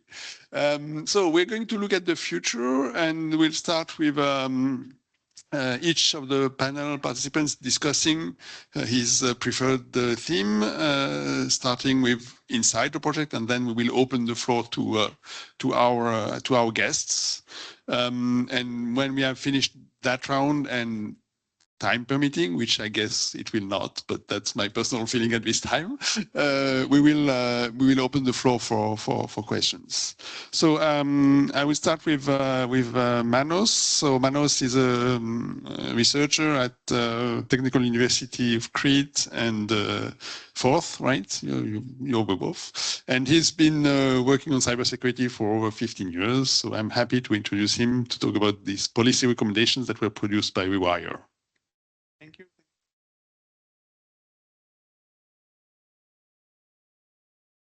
Thank you. Okay. So yeah, I'm here to present the policy recommendations that were produced during the REWIRE project. I have to say that I have done the least work on this part, but Joanna from EfVET, from EFTA and EfVET, and Argiro and many other colleagues everybody have contributed to this, because it has come out of 5 REWIRE pieces that we created throughout the duration of the project, and we have set down for 7 sets of recommendations that we want to put forward. So what was the methodology? As I already said, there were 5 thematic policy briefs, 1 every 6 months, if I'm not mistaken. Then 4 in-depth reviews with partners of the projects that were key partners. Even closer. Okay. So 4 in-depth reviews. Then we did a survey with the project partners. We have 27 partners, so it's a big consortium. And we also reviewed all the project deliverables about this. And we consolidated all this to 7 policy sets, let's say. So who is these recommendations for? It's for European Commission, from ENISA, for the national governments, all the regulators, the educators, either universities or VET, industry, private sectors, general public, certification bodies. So anyone that has to do with cybersecurity, basically either in industry or academia or government, these recommendations are for. So we have the 4 sets. You can see the titles here, but I won't read them because we will go one by one in the next slides. So first of all, the first set had to do what is the gap, the skills demand, and what we should do in order to complement that. First of all, there needs to be a specific engagement framework for the stakeholders to assist in cybersecurity education and to embrace the whole thing of continuous education in cybersecurity. Then we need to standardize all the certification efforts, because, as Zero will say, there are a lot of fragmentation in that area. Then we need to see a multidisciplinary in education in cybersecurity, because there are soft skills, technical skills, and all the different kinds of skills that a cybersecurity expert should have. We need to create trainings that are tailored for the sector, because not all sectors have the same attack surface, the same threats. Then we need to make sure that all these trainings are accessible by everybody, not just specific education institutions and specific companies. We need to prioritize the high demand profiles in education, to promote the competency-based training, because we get some skills in the university, but when we go to the market, these skills are either not needed or are deprecated. So we need to re-skill ourselves, to upskill ourselves, to support the lifelong learning and the continuous upskilling. Modern cybersecurity platforms like what was presented earlier with the cyber ranges support even more the research and innovation in cybersecurity, like all the funding that was mentioned earlier that is being thrown in cybersecurity and education. This is a nice step forward. And to integrate this cybersecurity inside its management process of the organizations, and to raise awareness in SMEs. So that was the first set. The next set has to do how we enhance the European cybersecurity skills framework that was presented a couple of years ago. So we had already done some back and forth with the guys from the ECSF, and we need to further refine the roles to map the tasks and the skills and knowledge that is presented in the ECSF, to standardize the terminology and the description of the roles, because also everyone uses their own terminology, so we cannot have a common view. The different levels. So if I say I'm a penetration tester, what is my level compared to somebody else? And to create coding systems for task, skills, and knowledge, so we can speak the same language when we are talking about cybersecurity skills. To promote how the industry and education can align to produce the workforce that they actually need, and to standardize the certification schemes across Europe. The third set has to do with open source cyber security tools that everybody can use to boost their knowledge. So we need to create languages that can create scenarios for cyber ranges to be more standardized, to support a scenario sharing platform, to create my scenario and I can share it with everybody. More financial support for open platforms, to invest or more advanced simulation technologies now with the rise of the AI that could assist even more, to have all these scenarios reevaluated and updated over the period of time, to have collaboration among the different stakeholders, and to have a confederation of open source cyber ranges. So many say that being a cybersecurity expert is a bit of an unattractive career path. I would argue differently, but okay. So we need to, yeah, it's perceived, yeah. So we need to increase the public awareness, to introduce the cybersecurity in early education, and many countries are taking great steps there. I think Cyprus also did. To have competitions like the one we did with, and big competitions like the CTF's ENISA has done over the years, to ensure that the funding will continue to flow through to cybersecurity education, to promote all these reskilling and upskilling programs like REWIRE Project and more to come, and to encourage in general the cybersecurity in higher education, and to strengthen the career counseling and guidance so we can take the stain out of the cybersecurity professional. They're not like hackers hidden in basements and doing stuff. Yeah, with the hoodies, everything. So, okay, now we can see this set of recommendations is split different for public authorities and policymakers, for industry associations, for educational institutions, for civil society. But in general, we need to improve the public awareness of cybersecurity. So some ideas that is there. We can see that we need hands-on training even for the trainers. So if someone is a professor in cybersecurity for many years, things change. So even the academia needs to be retrained. To collaborate closely with industry to see what are the real world needs and to do this regularly. For industry, we need to support the cybersecurity awareness inside the companies so everybody knows what could go wrong, and most of the attacks have a man in the loop, so it's a human error most of the time, so they need to be better prepared. For civil society, to have community workshops, events, and different partnerships.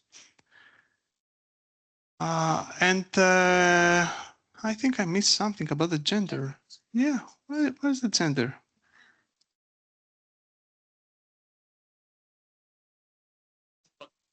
Oh, okay, here it is. Sorry for that. So, I don't know.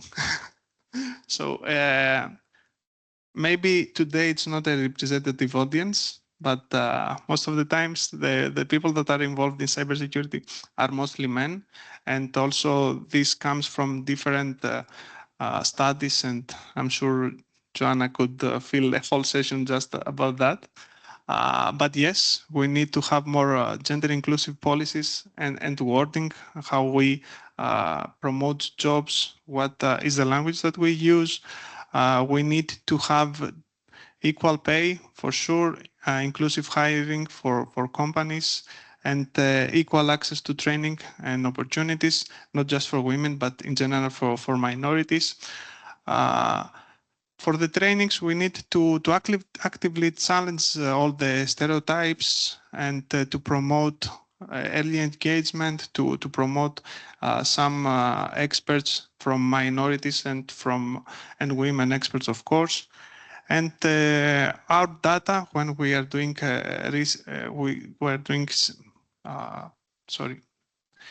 we're doing studies and collect data, they need to have the gender to stand out, to see what is the difference between the genders and all the minorities when we are collecting data. So let me go now to the final set. Yeah, so now with the rise of AI, as we said earlier, there is also the AI Act that has been imposed in a couple of years or even earlier. We need to have high quality data sets in AI and cybersecurity, open source algorithms, explainability. So what this AI tool is actually doing, and to have some safeguards with AI to use AI responsibly in cybersecurity, and to standardize test beds for evaluating all this AI. I feel I'm over the time. So I will skip the conclusions, and I can answer any question later. Thank you. Thank you, Manos. Yeah, just as a witness, we've been running a cybersecurity course for 20 years. We still have difficulties hiring students. 10 years ago, they wanted to go into finance. Now they want to go into data. And even on the academic side, we have Linux and Mac OS experts, and industry wants Windows cybersecurity guys. So we have definitely a skills match. So that brings me to opening the floor to Arturo, who is in REWIRE our skills lady, I think. She's the one who is the most competent on those topics. And so she will continue talking about certification. Thank you very much, Arturo. Thank you, Herbert. Thank you all. Let's see first that we have the presentation. Until then, I'm going to discuss a little bit about certification. Can you hear me? Is it okay? Okay. Closer even? Great. Okay, I'll get there. So these are us. And this is my presentation. Great. So first of all, I would like to say that I'm here sitting actually in this wonderful couch, representing a team. I'm not just one person working on certification. We are actually a group, a very, very good group. Some of them are here and some of them are watching us online. So this is a presentation from all of them for all the efforts that were done regarding certification on cybersecurity skills. The thing about certification is that not everybody knows what it is. So what I have to do, and it deviates a little bit from the other presentations, is first of all, I have to provide to give you some slides in order to understand how it works, and then we can discuss a little bit what we achieved. But first of all, you have to gain this very basic level of understanding before we use the big words. So it's so the first thing that I would like to say is that everybody believes that they may have skills and knowledge. Even this like this, I will hold it like this, okay? A lot of people may think that they have specific skills and knowledge and competencies that they have that are necessary in order to fulfill a specific role and task, but to know that you have it and to be able to prove that you have it and convince somebody else is not the same. So I believe I'm the best, okay? And I'm sure I have convinced some of you at least, but the people that don't know me and do not have the opportunity and time to get to know me cannot actually have this impression of what I can do and at what level. And this is actually where certification comes to play. Certification has many flavors. You can certify products, you can certify processes, services, organizations, and one of the flavors of certification is actually skills, knowledge, and incompetencies. So that means that we can create something, a construct, which we call a certification scheme, and this certification scheme will have specific criteria. It will have specific requirements, and these requirements will be related to that specific job or role that the person wants to prove that they have the knowledge and skills that is required. So we built this construct, which is the certification scheme. And as part of this scheme, you have to go through an assessment. That means you have to go through an examination. I know that's the ugly part. Nobody wants an exam, but it has been established as a very well performing way of identifying if a person fulfills specific knowledge and skills. So you go through this assessment. It is both theoretical and practical, and then you have the ability to get a piece of paper, which it's not the piece of paper, but what it represents. This piece of paper represents that you have the skills and knowledge. You have been actually tested. It has been tested with objective criteria, and you can take that and give it to people that have never met you before, and they get the confidence and the assurance that you actually do have this knowledge and skills. So that's a brief introduction to certification. Sorry about deviating from what REWIRE did, but I thought it was important. And there are other important stuff that we will discuss later. I don't know if I have like a minute. I have a minute? 1 minute. Okay, great. So there are many boring things. I have a friend that every time I talk about standardization falls asleep. That's not my intent here to make you fall asleep, but in certification, we believe that things have to be organized and standardized and repeatable and comparable in a very specific way in order to have value to the market. I shouldn't do the examination in one way and you do it in another way, and then we issue a piece of paper, and this piece of paper cannot be compared. That doesn't help the industry at all. So we believe in standards, and we have a very, very well-known standard, ISO 17024, that talks about how to build a certification scheme and how certification bodies work that relate to skills.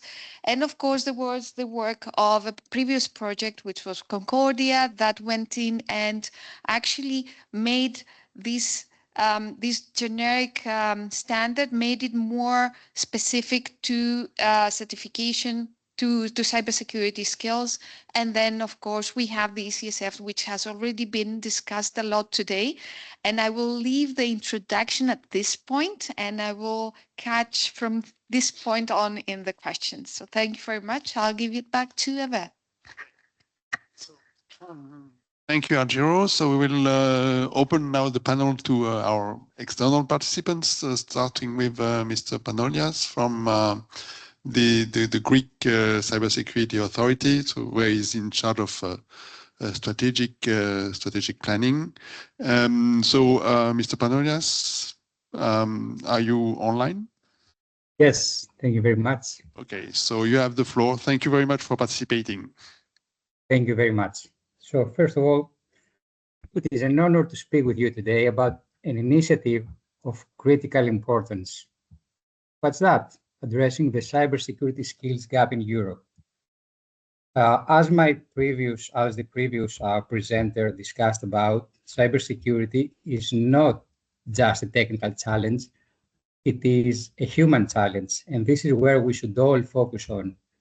And of course, the REWIRE project has made significant strides so far in tackling this, and today we will briefly explore, actually not explore, but we will briefly discuss about how we will build on this legacy to shape the future.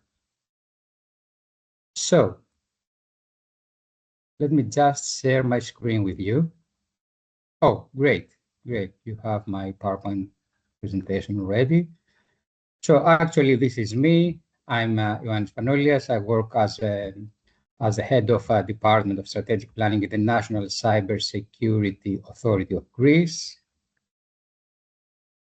See myself. Will you?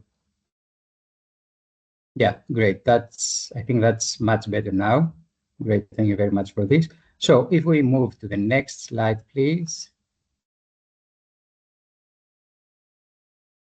Okay, I've mentioned already, I've introduced myself already. This is the email in case you need to discuss anything about at a later stage. So, REWIRE and the project's legacy. Of course, REWIRE project is not the end of the journey, but a launchpad for the next journey. And this journey concerns a number of different stakeholders. If we move back just one slide, please. So actually, let's move to the next one. That's great, thank you. So, we've mentioned about the REWIRE project and what's next. Two major depth projects of great importance, not only for Greece, but of course for the European as a unity. We're talking about the Academos project and the Cadmus project. So far, the Greek National Cybersecurity Authority coordinated and supported the European Commission Cybersecurity Skills Academy communication that was issued last year. And that was an initiative which coordinates right now two key projects under the Digital Europe program's Digital Skills Cybersecurity Cyber Academy call. For the time being, the coordinating role is attributed to the National Cybersecurity Authority, as already mentioned, but in the future, this role will be attributed to the Cybersecurity Skills Consortium, which is going to be created as a European Digital Infrastructure Consortium. Let's move to the next slide, please. So, as already discussed, we're talking about two depth projects, which are directly aligned with the Cybersecurity Skills Coalition. Talking about these two depth projects, they are currently in the grant agreement preparation phase, and the Cadmus project relates to training programs for small and medium enterprises, startups, and the public sector, while at the same time, the Academos project relates to the Cybersecurity Skills Academy and support operations.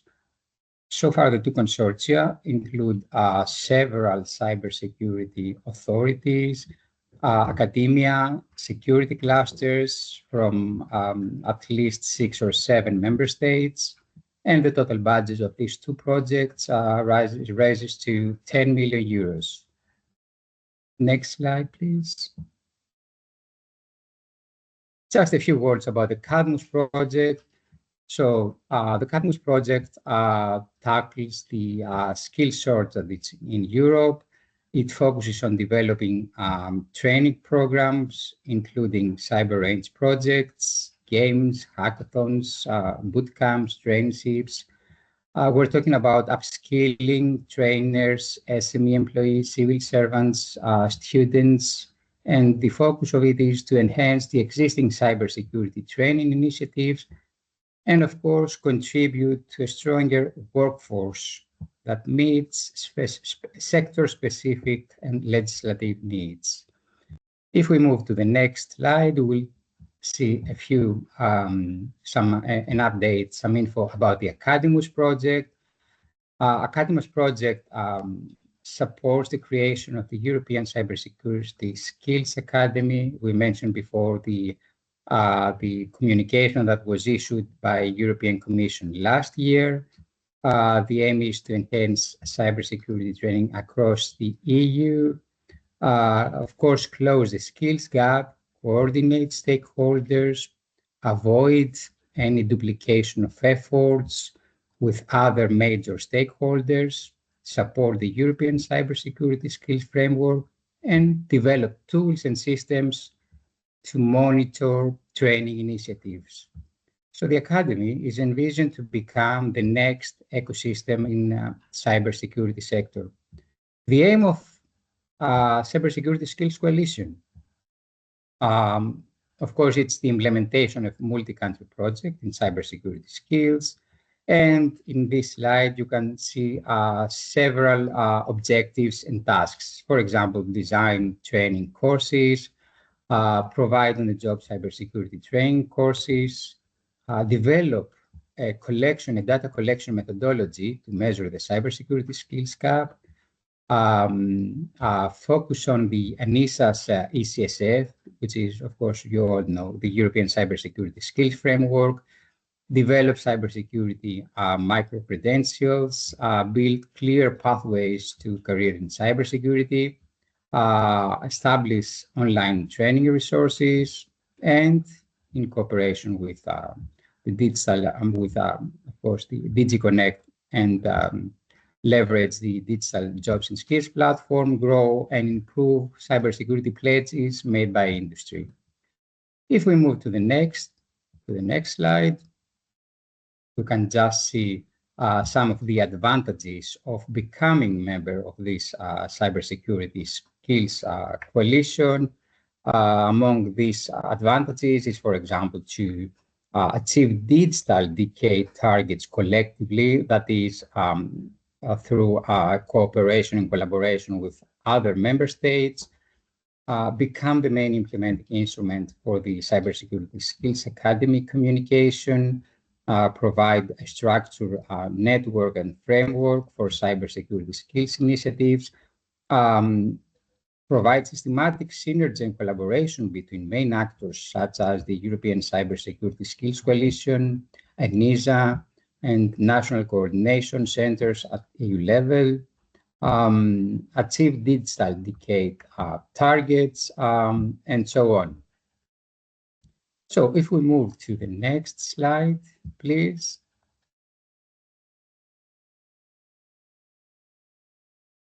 Okay, of course, there is some additional material, but I will have to be brief. So I think I will finalize my presentation here. And of course, I'm happy to take any questions that you may have. Let's discuss about these slides later on. So thank you thanks very for much. the attention. Thank you. Thank you very much, Mr. Pandonias, for your intervention. Very insightful. I see that there are already, some similar topics addressed in the policy recommendations, and so we'll continue with our external guests. So we've, sorry, let me just wake up my machine. So with Mrs. Michele from Digital Europe, where she is in charge of leading projects related to skills. So I will leave you the floor for your intervention. Thank you. Let's see if this works. Can you hear me? Yes. Okay, I'm Valeria Muggiano. I'm Senior Project Manager at Digital Europe, and I'm here to present you CyberApps. CyberApps is another European project funded by the Commission, this time by the Erasmus Plus program. And the main objective of the project is to establish 7 apps in 7 different countries. You see the list here: Belgium, Estonia, Greece, Hungary, Lithuania, Slovenia, and Spain. And these apps will support the promotion of digital skills, and specifically skills related to the cybersecurity. Is a small project compared to REWIRE. We have been funded by the Lot 1, for those that are familiar with the Erasmus Plus program. And we still have a lot of partners because we wanted this to impact in a large amount, let's say, of countries in Europe. Here you see some of our consortium members. So I will be brief because I know that we're a little bit late. Here you see also a little bit the branding that we are starting doing for our apps. Each of the hubs is going to have specific services for their country, specific communication activities, a network that we are we are now starting building and engaging. And here you see all of our target groups. They are they are quite a lot, because of course there is, as many of you already mentioned, there is a lot to do on the cybersecurity landscape. Not only the industry players and the educational players, which are the usual target groups for the Erasmus Plus projects, but also the research centers, the public organizations, and in more general terms, the general public. So young under 25 and professionals, but also employment services and job intermediaries. So what are we doing? Our project is, as usual, divided in a group of actions. At the moment, we are developing the work package 2, 3, and 4. So we are really starting being in the core activities of the project. We are 100% in line with the REWIRE project and the framework of skills that also REWIRE used, so the ECSF.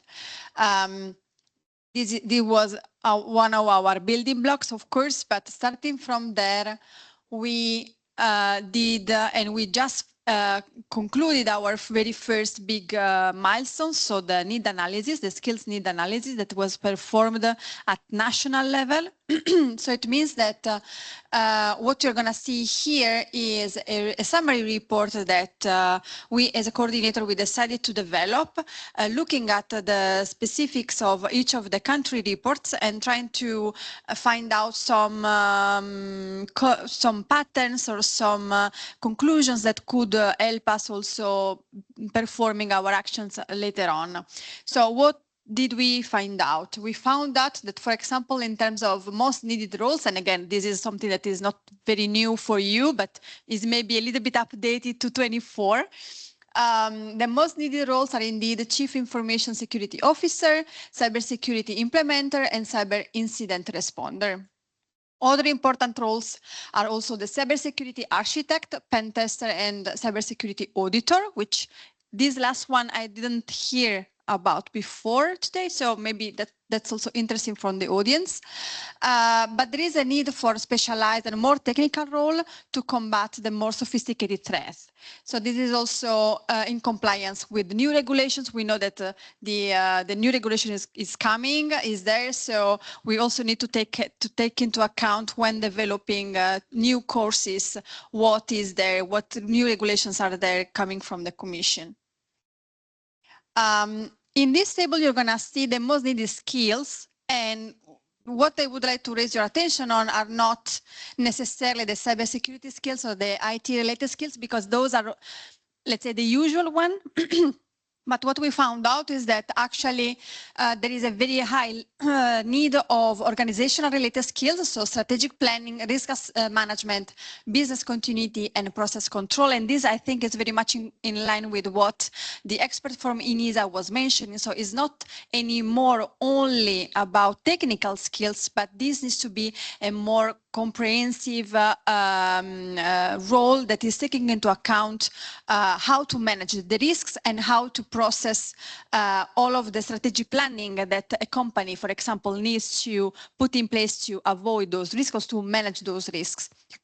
Also, the transversal soft skills, we found out they are very much needed. Problem solving, acting responsibly, communication, and ethical behavior.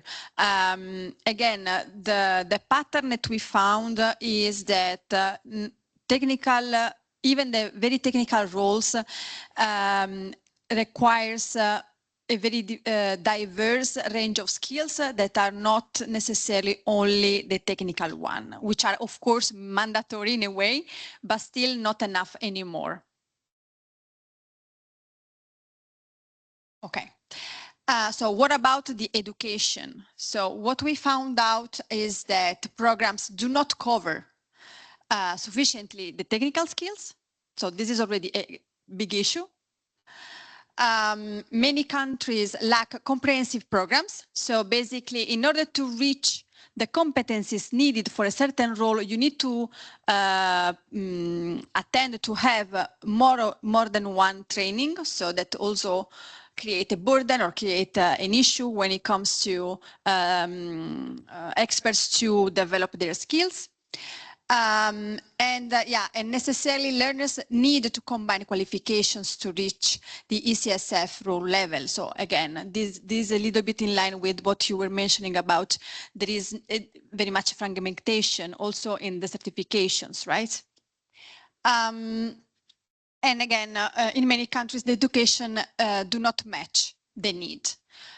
So in terms of training capacity, there is not enough offering compared to the demand. So there is a huge amount. Don't remember anymore the data that was mentioned before, maybe 80%. You, Paolo, you mentioned this more just before. 80%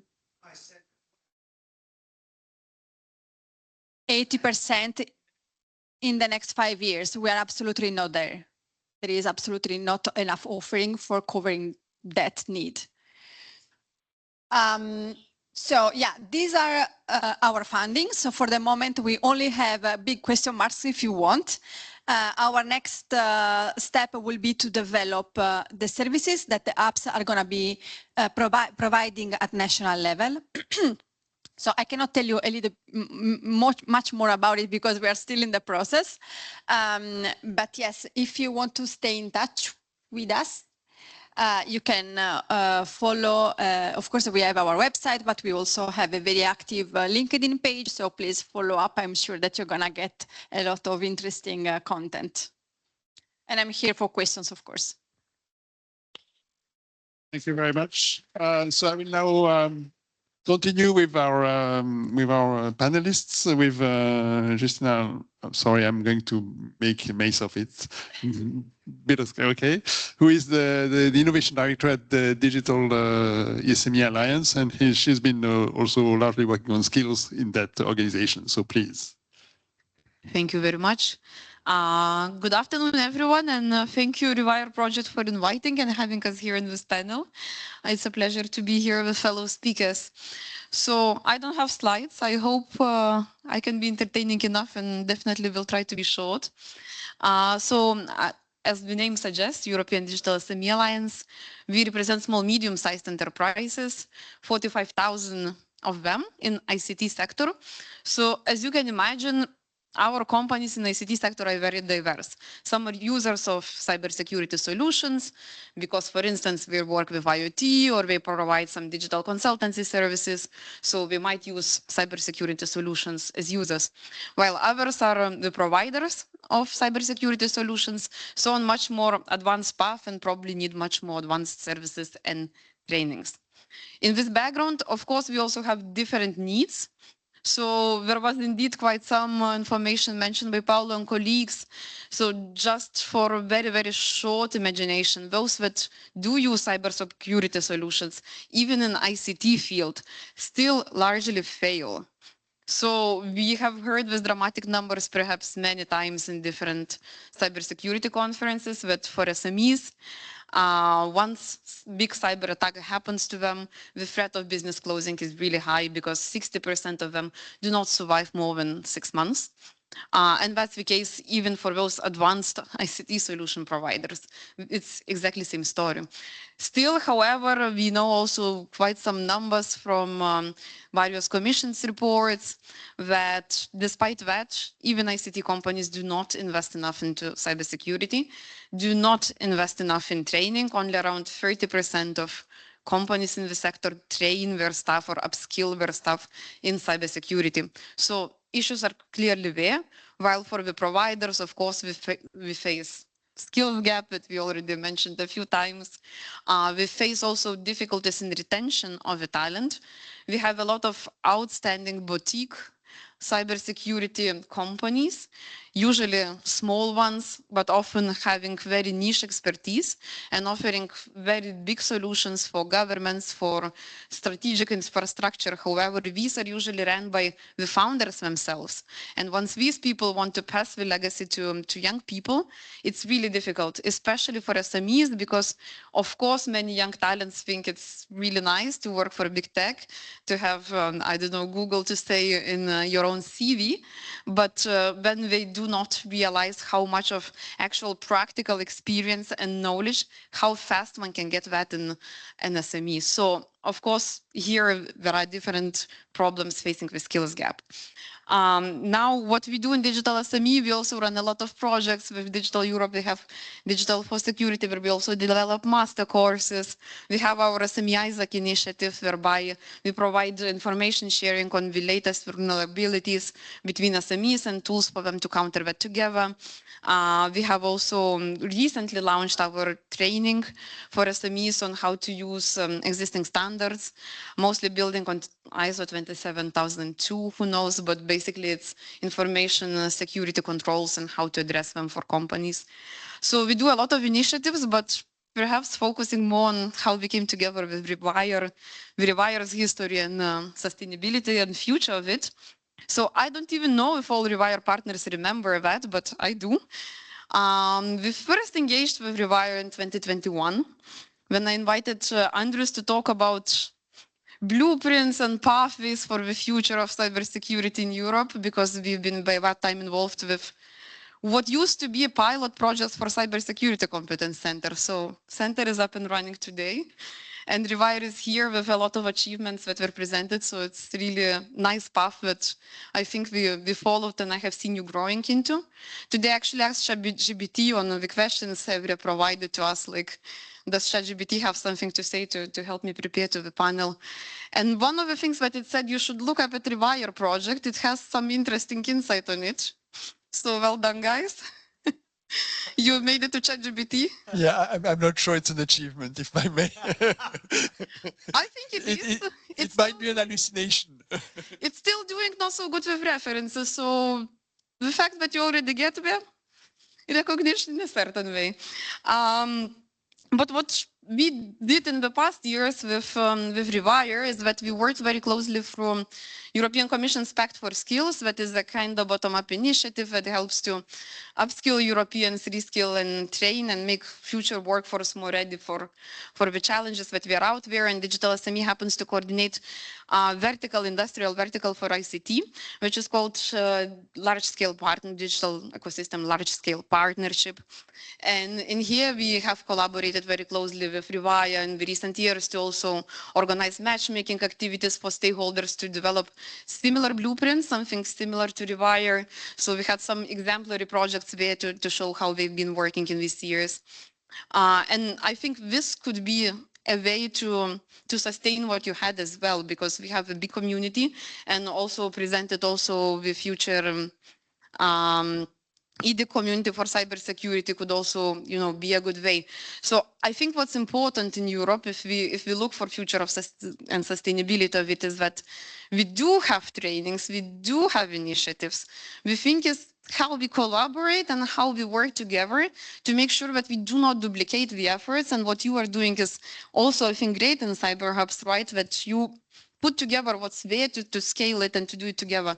So I think we need more of that, and this is what we try to do with Digital LSP, and this is why it's so good to have REWIRE and REWIRE's community there, is to bring the stakeholders together to share what we already have and make sure that that scales further, instead of using resources to, making more, because you made it. Now we just need to make sure that we use it.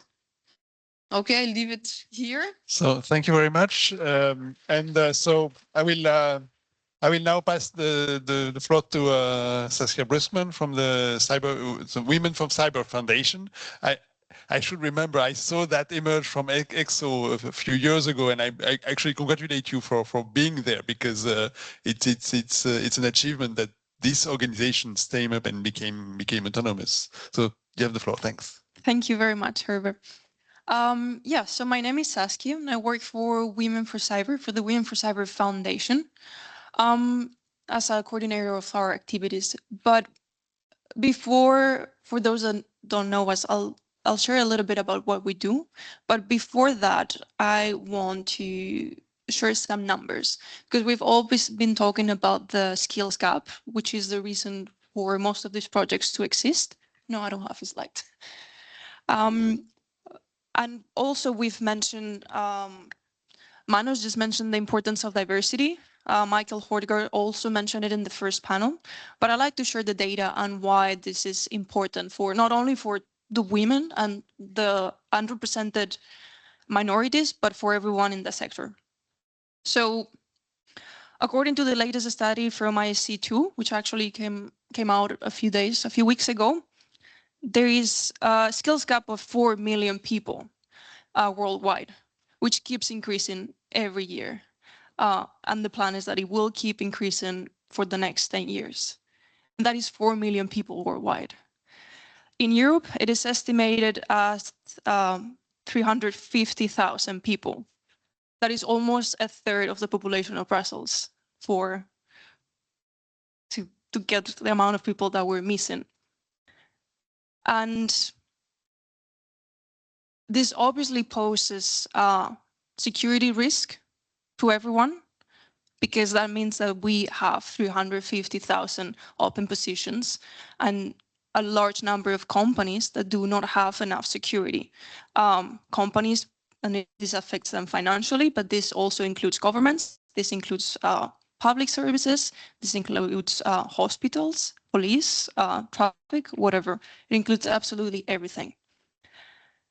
In addition to this huge skills gap that we have and keeps increasing, we also have a huge gender gap.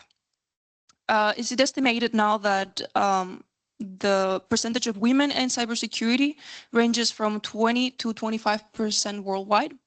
In Europe, we don't have enough data to start with, but it's estimated to be lower than that.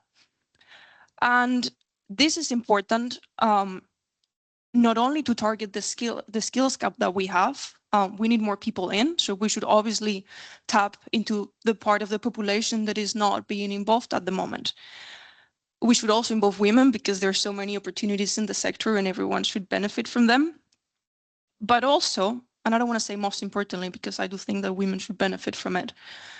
But most importantly, I think diversity, whether it is gender, whether it is ethnicity, whether it is background, diversity, benefits everyone. Benefits the companies, benefits innovation, benefits everyone in the teams. And there are a lot of studies that prove this. I'm not making things up.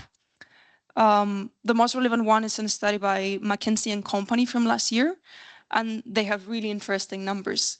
They show how companies with 30% of more women in their companies, they're 40% more likely to outperform companies with less than 30% of women. They also have similar numbers for ethnicity diversity and other sorts of diversity. So it's not only about gender, it's about having diverse people in the field. So I think we all get the point that we need more women. We need people from different backgrounds. I think if you look around, and I think this happens in most cybersecurity events, first, someone said today that today is a bit of an exception because there are a lot of women here, which is true. But you might also notice that, unfortunately, most cybersecurity events are composed by white men. And yes, it's even worse in AI, computer science. So we all need to make an effort to bring everyone in from all different backgrounds, and we do need them. So we need to start activities like the projects that we are running to really facilitate access to education, to really show people that cybersecurity is a career option, that it is for you, it can be for you, whether you're technical, whether you're not, whether you're starting your career, or whether you're looking for something different. Cybersecurity offers opportunities for everyone, and it is our responsibility to make sure that these opportunities are out there for everyone to take. And that's basically the goal of Women for Cyber. I'm not sure if I think I'm over time, so I'll just. You can go on. I can go on just very briefly. I'm actually amazed that I may have some time for debate. By putting some pressure on you, I got to squeeze you out. But please okay, finish. just very briefly. So please go ahead. That is obviously the objective of Women for Cyber. We can't target all the different audiences that we would like, so we're focusing on women, and for now we're focusing on Europe. We're a non-profit foundation. We were launched in 2019, so we're very young, but we have grown exponentially because there is a lot of interest. I represent Women for Cyber Europe, so sort of the headquarters, but we also have national chapters in 30 countries now. We have a community of 70,000+ people. And our activities try to support people from the very beginning of their career to the very end of it. So we have a lot of activities around communication and awareness first to convince people to get into the field, trying to fight the stereotype of the hacker in the basement wearing a hoodie, as you said before, because this is still out there. Promoting different careers, you were saying that there's not enough non-technical and transversal skills. We also need to promote that cybersecurity entails way more than technical skills. Then we also want to support women, people in general, because anyone can access our activities, actually. We need to support them in acquiring the skills that they need for those roles. So we think that there is enough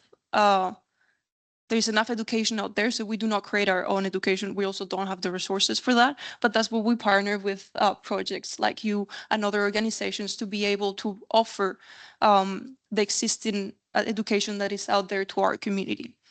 Then obviously the end goal is to get them in the job market, because if we give them the skills but they don't get the job, then what's the point? So then we also support them to get to a cybersecurity job, and we also work with recruitment and cybersecurity companies to enhance the whole recruitment system, to make it more diverse, and to very often just teach the HR what cybersecurity is, because that's also another issue.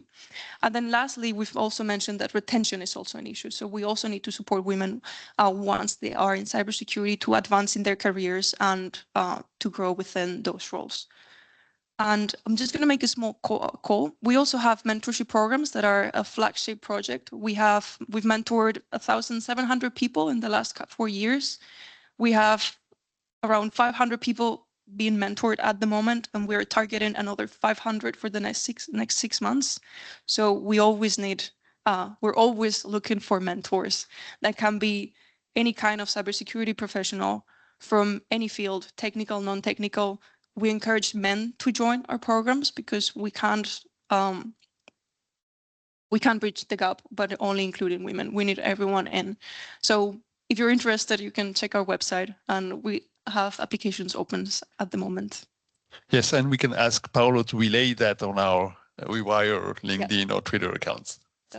Okay, thank you very much, Saskia. I will then open the floor. I will abuse my gray hair and start with a question that strikes me as important, but I didn't originally plan to ask. REWIRE came, it's been said before, out of these pilots. I think in the pilots activity, we already had the same conclusions or diagnosis about the state of affairs than we have in REWIRE.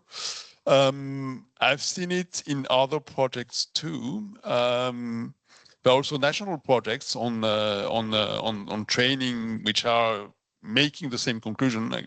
In France, there is a program that is running like 7 or 8 projects, and these projects are like 4 to 20 millions each. So it's a lot of money for cybersecurity education. I think all in all, they have over 100 million in the program. And my fear is, what is all this money going to change? Are we not going to make the same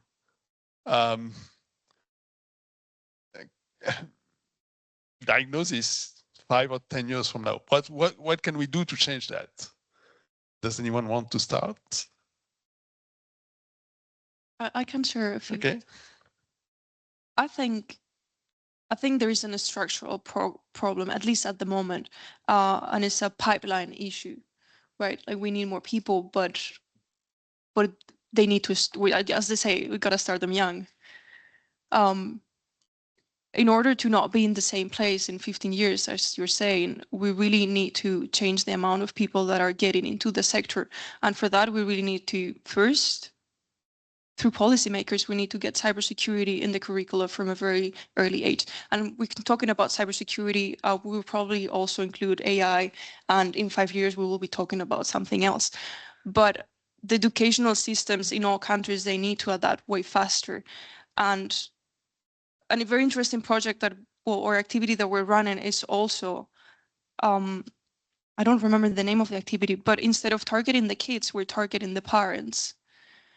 Because at the end, they are the ones who influence their children to some extent, obviously, in the direction that they've taken. With social networks, it might be the opposite, but yeah, my kids are older. So I think the skills gap is going to take generations to change, because we need people to get into the field and move up, acquire the skills, and we obviously need to keep re-educating the skills, because the field is changing very fast. So as we're saying, we have certifications, we have standards, we need to adapt those every year, every few years, to be up to date with the necessities of the field. So yeah, as a just brief conclusion, I think we need to target all ages and all the stages of education, starting from the very beginning, which also includes a lot of awareness, not only education as such.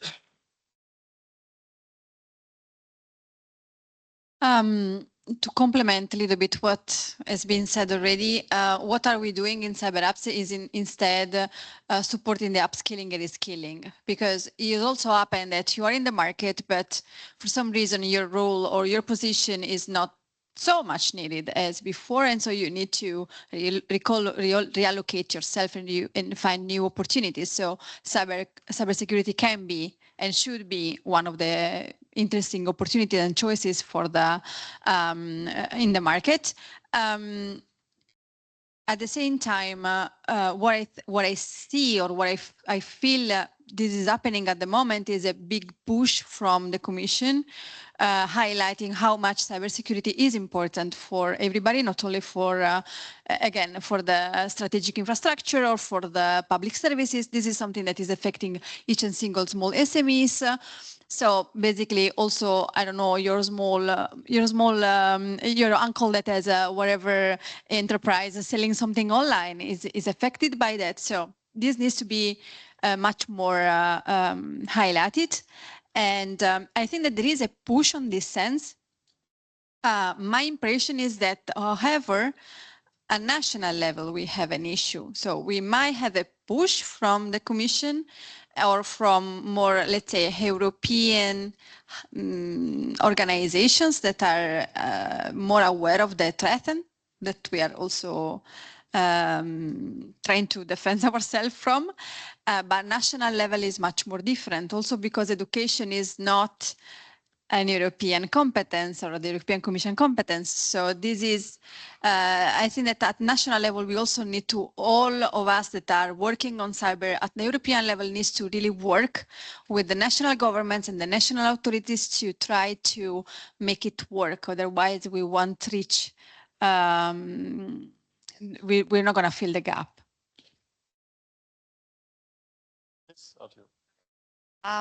Okay. Obviously, so I will talk about certification. Yeah, no surprise there. But I will try to connect it somehow. The thing is, we have been doing a lot of things, and you just saw REWIRE doing things. We did certifications, Concordia before that, and Sparta. So we're doing a lot of things. And now we have cyber hubs, and we have other projects and initiatives and foundations. And so there's a lot of things being done. And I thought I saw the amount of money presented also in the digital skills, and it's really big. It's a huge amount of money.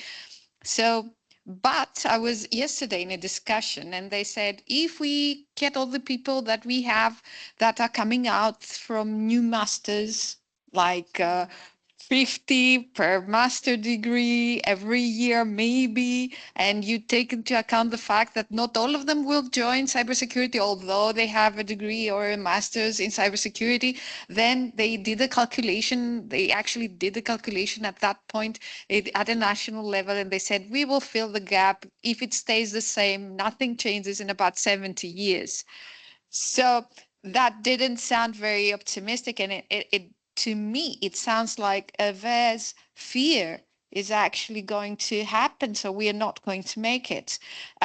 So maybe we started, but we shouldn't just focus into creating new courses, new masters, new initiatives like this, but we should increase their impact and correlate them and make them more known to people. So it's not just about, for us, it's not just about creating a certification scheme. So I was in Concordia, we created one certification scheme. I'm now in REWIRE, we created 4 certification schemes. But if I ask around, I will be very disappointed because a lot of people will not know about the REWIRE certification schemes. I know you will not break my feelings by saying so now in front of me, but I'm sure not everybody knows about the certification schemes of the REWIRE project. So to create is a part of the solution, but not the solution in its totality. So this is why we are joining the efforts of ENISA to create European attestation skills that will be based on REWIREs, but it will be based also on standards and the consensus, and it will be a step to make it more well-known and recognized, and not just the effort of one, but an effort of many. And I think that may be where the solution relies, where it is. We do create, we have a lot of things done, but they usually die out or are not supported or are just not communicated enough for people to take them up. And I think that's why the Academies and the Cadmus project, and this is my giving the speech to Ioannis on the remote, on the online session. This is why I believe it's going to be a success, because it's not just about creating, right, Ioannis? Are you there? Still there. Yeah. Hi. Great. Thanks very much, Akira, for what you just shared with us. I mean, there are so many things that can be shared with you right now, but what I can share with you in general is the fact that all this is not something that has to be done by 1 or 2 member states. This is a pan-European problem that has to be addressed in a joint way. We need to create an inclusive cybersecurity ecosystem with education systems, collaboration with governments, the industries, collaborate to create a secure digital future. And what has been a lot discussed today is that cybersecurity should not be seen just as a technical discipline, but also as a societal responsibility. It's not about machines. It's not about technical thing. It has to do with the human factor. And so there are several things that need to be done. And of course, this will be done through the Academos and Cadmus project in the near future. For example, we need to combine academic learning with work placements to ensure students are ready for the workforce once they graduate. We need to offer affordable, I repeat this, affordable certifications to build expertise. We also need to incentivize companies to provide employees with regular access to cybersecurity courses and certifications. We also need to provide, for example, we can use the gamification. We can provide gamified environments to make cybersecurity education adaptive to individual needs. We can also launch campaigns teaching the people, the public, about basic cybersecurity practices, use their social media, tools to engage the public in learning about cybersecurity in different ways, organize events to teach children problem solving. That's, I mean, one of the presenters just mentioned this a few minutes ago. We need to focus on kids to teach the children how to solve and secure and use coding in a fun way, for example. And also prepare, for example, design days for citizens and organizations to review, improve their cybersecurity practices. I mean, these are some very general ideas right now. You will definitely hear from us in the near future once the two projects that also Argyro mentioned before, the Cadmus and Academos project, start being implemented. We will soon have the kickoff meetings of these two projects, so we will all keep you informed. I mean, we're looking forward to seeing how these two projects will provide, let's say, will boost the cybersecurity initiatives in a pan-European level. So that's thank you very much. Side.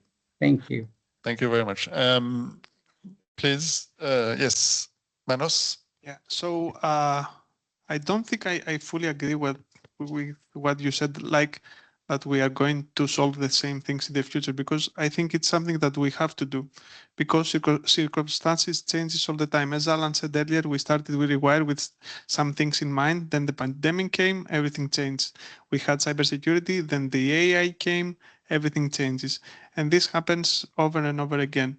Even in the research, you know, I thought we have solved some problems 7 years ago, and then they come back with the new paradigms of DevOps, SecDevOps, and all this stuff with the cloud stuff. So we need to have a methodology and a way to revisit things, to design new things that are that has to do with the era that and the problems they try to address at this time frame, let's say.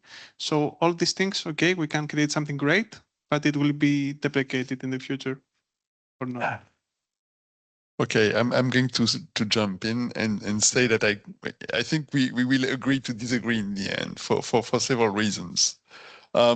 First, I've been looking at cybersecurity for like 35 years. I'm sorry, but I don't have the impression that we've progressed.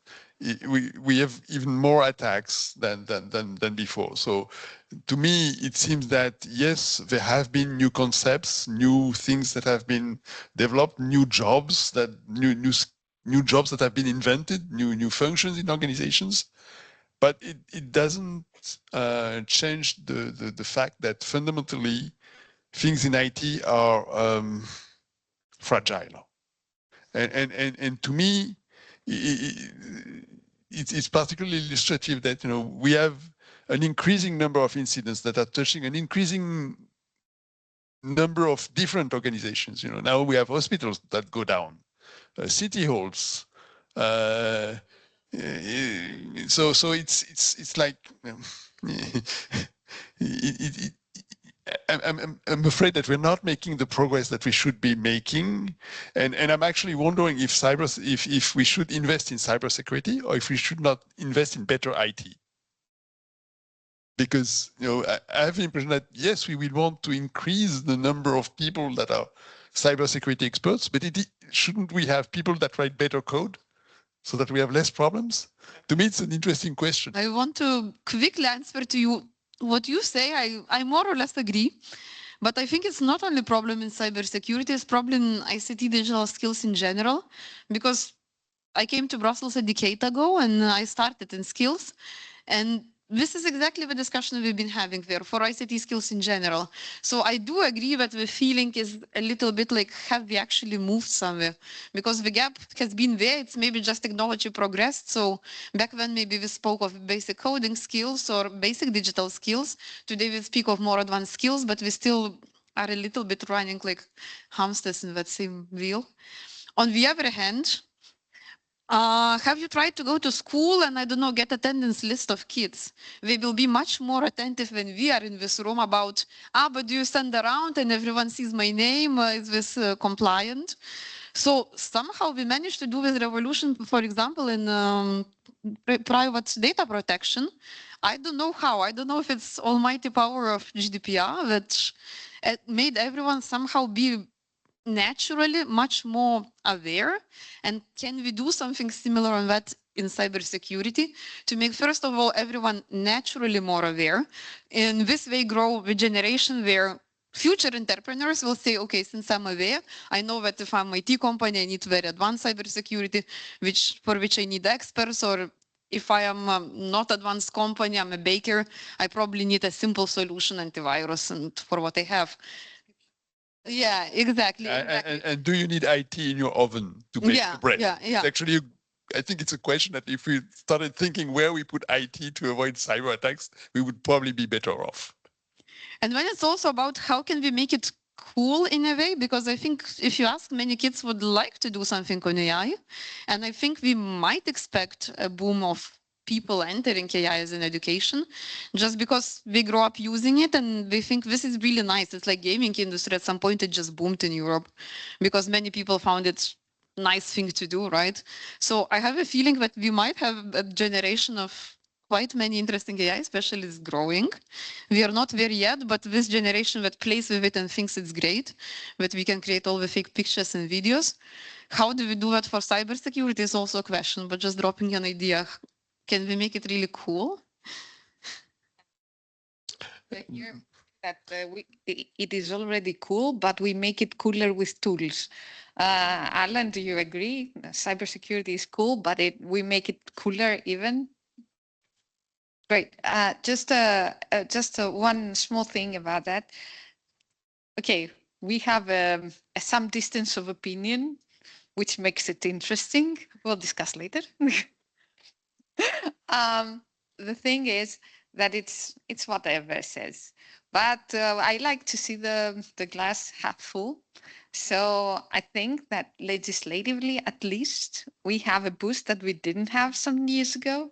So you mentioned GDPR rights.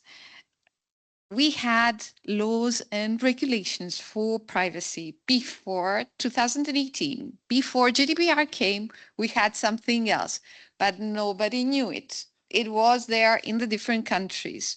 So even if we are a fan or not a fan of GDPR, doesn't matter. But what does matter is that in some cases, the fact that we have a regulation or a legislation act helps. And what we're seeing in cybersecurity is that we have a great range now on the list. These years we have, I will I will impress you with acronyms. So we have the EU CSA about certification, start with that because I'm a certification fan.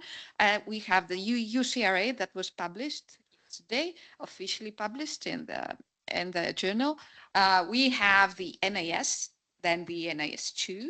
And although it's just been in October implemented, I'm guessing we will have an NIS3.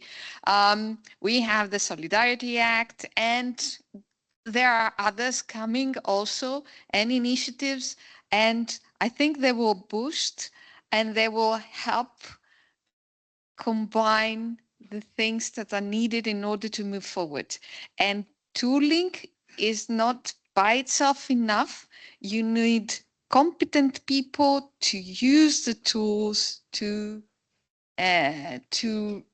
actually do this effectively and have a resilient organization. Okay, thank you, Argiro.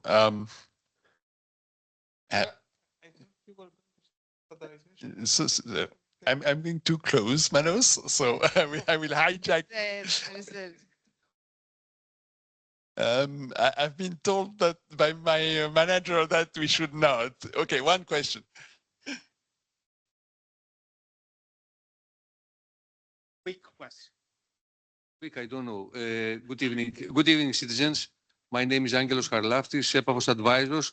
We represent here Space and Defense, Urania and Helios Space and Defense Group, a pan-European group. We are working on the defense sector and on the cybersecurity the last 17 years. Of course, very interesting. I'm very happy there is a young team here for the cybersecurity. But we have to know for what we are speaking, because as a first point, some years ago, we had a number of, for 300,000 up to 400,000 missing skillful persons from the IT sector. I don't know today if this number has, I believe it has been augmented also because your generation doesn't make a lot of kids, which we need them urgently. About the kids entering to this kind of IT knowledge, we think after the educational program we made at Finland, that this is not a good thing. On the lifelong learning, we are speaking internally, groups, about how we can change this, because it's very dangerous for our existence, as we are going to live more the next years. So the thing is with your project, which is very interesting as a group, usually the projects of the European Union after they end, mostly they are lost. So I hope you are not going to be lost, as there are already 3 organizations on the cybersecurity sector. We have, apart from the ENISA, we have the European Cybersecurity Organization. We have also the European Cybersecurity Competence Center at Bucharest, which we designed it some years ago to make this educational thing. I don't know if they changed it, but this is what they are thinking about. So what is your position of your group, which is very promising, inside this concept? My proposal, and I don't know if I'm right, as I'm working on the defense sector, we have also the CEPOL. The CEPOL is an educational center for the European police. So maybe over there, a communication and also with other European defense institutions like the Eurocontrol and others could bring a wire to the education of the cybersecurity sector. Thank you very much. So thank you for your question. For one part, there were a number of REWIRE babies, as was mentioned earlier. So I think we did do our job as a project.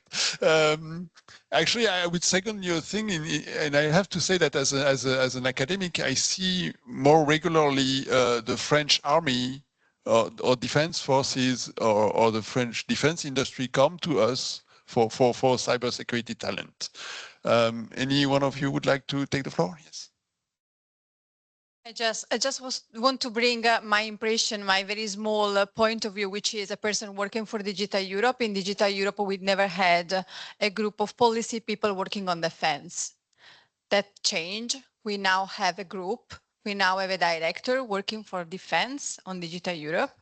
And this is gonna go hand on hand with our expert on cybersecurity.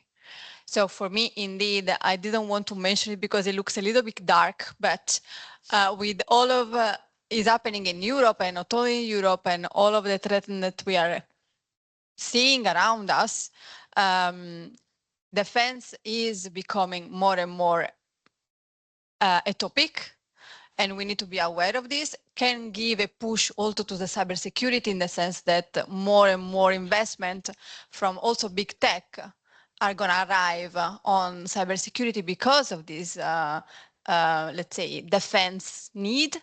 On my little point of view is that, yes, this is the trend. Thank you very much. So I'm going to abuse my power and close the panel. You know me by now, so you know I will be abusive. Thank you very much for participating, for sharing your ideas. And yeah, I wish you success with your projects and endeavors. And I'll be up to Thank you. Thank you very much. Thank you, everyone.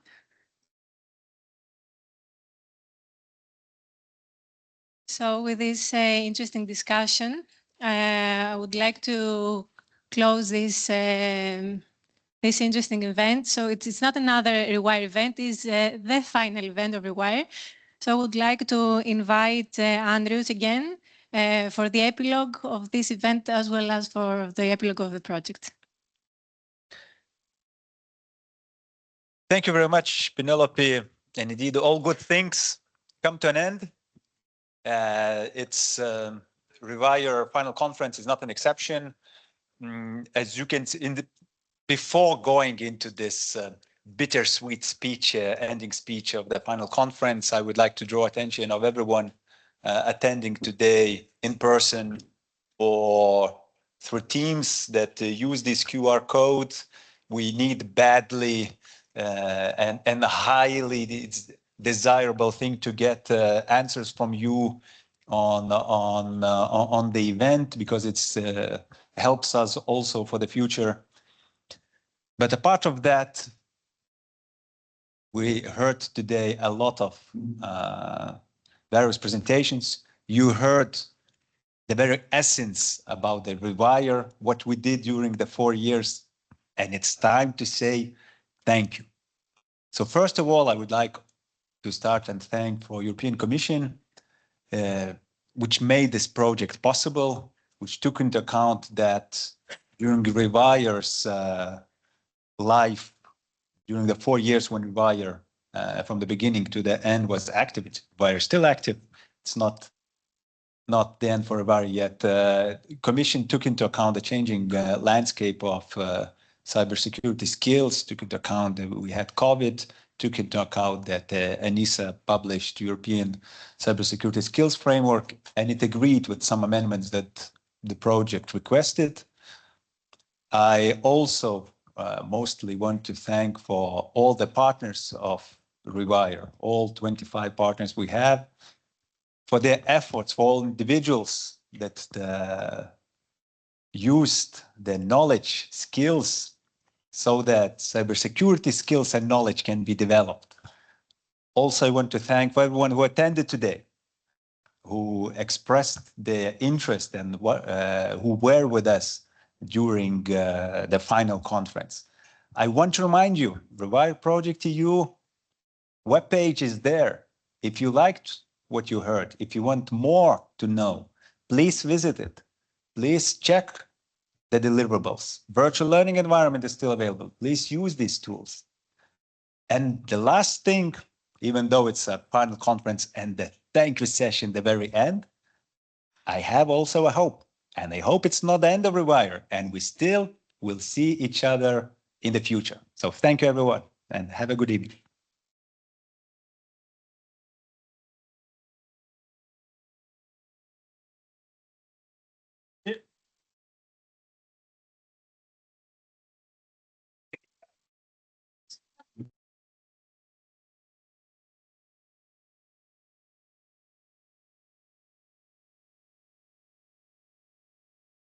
Well,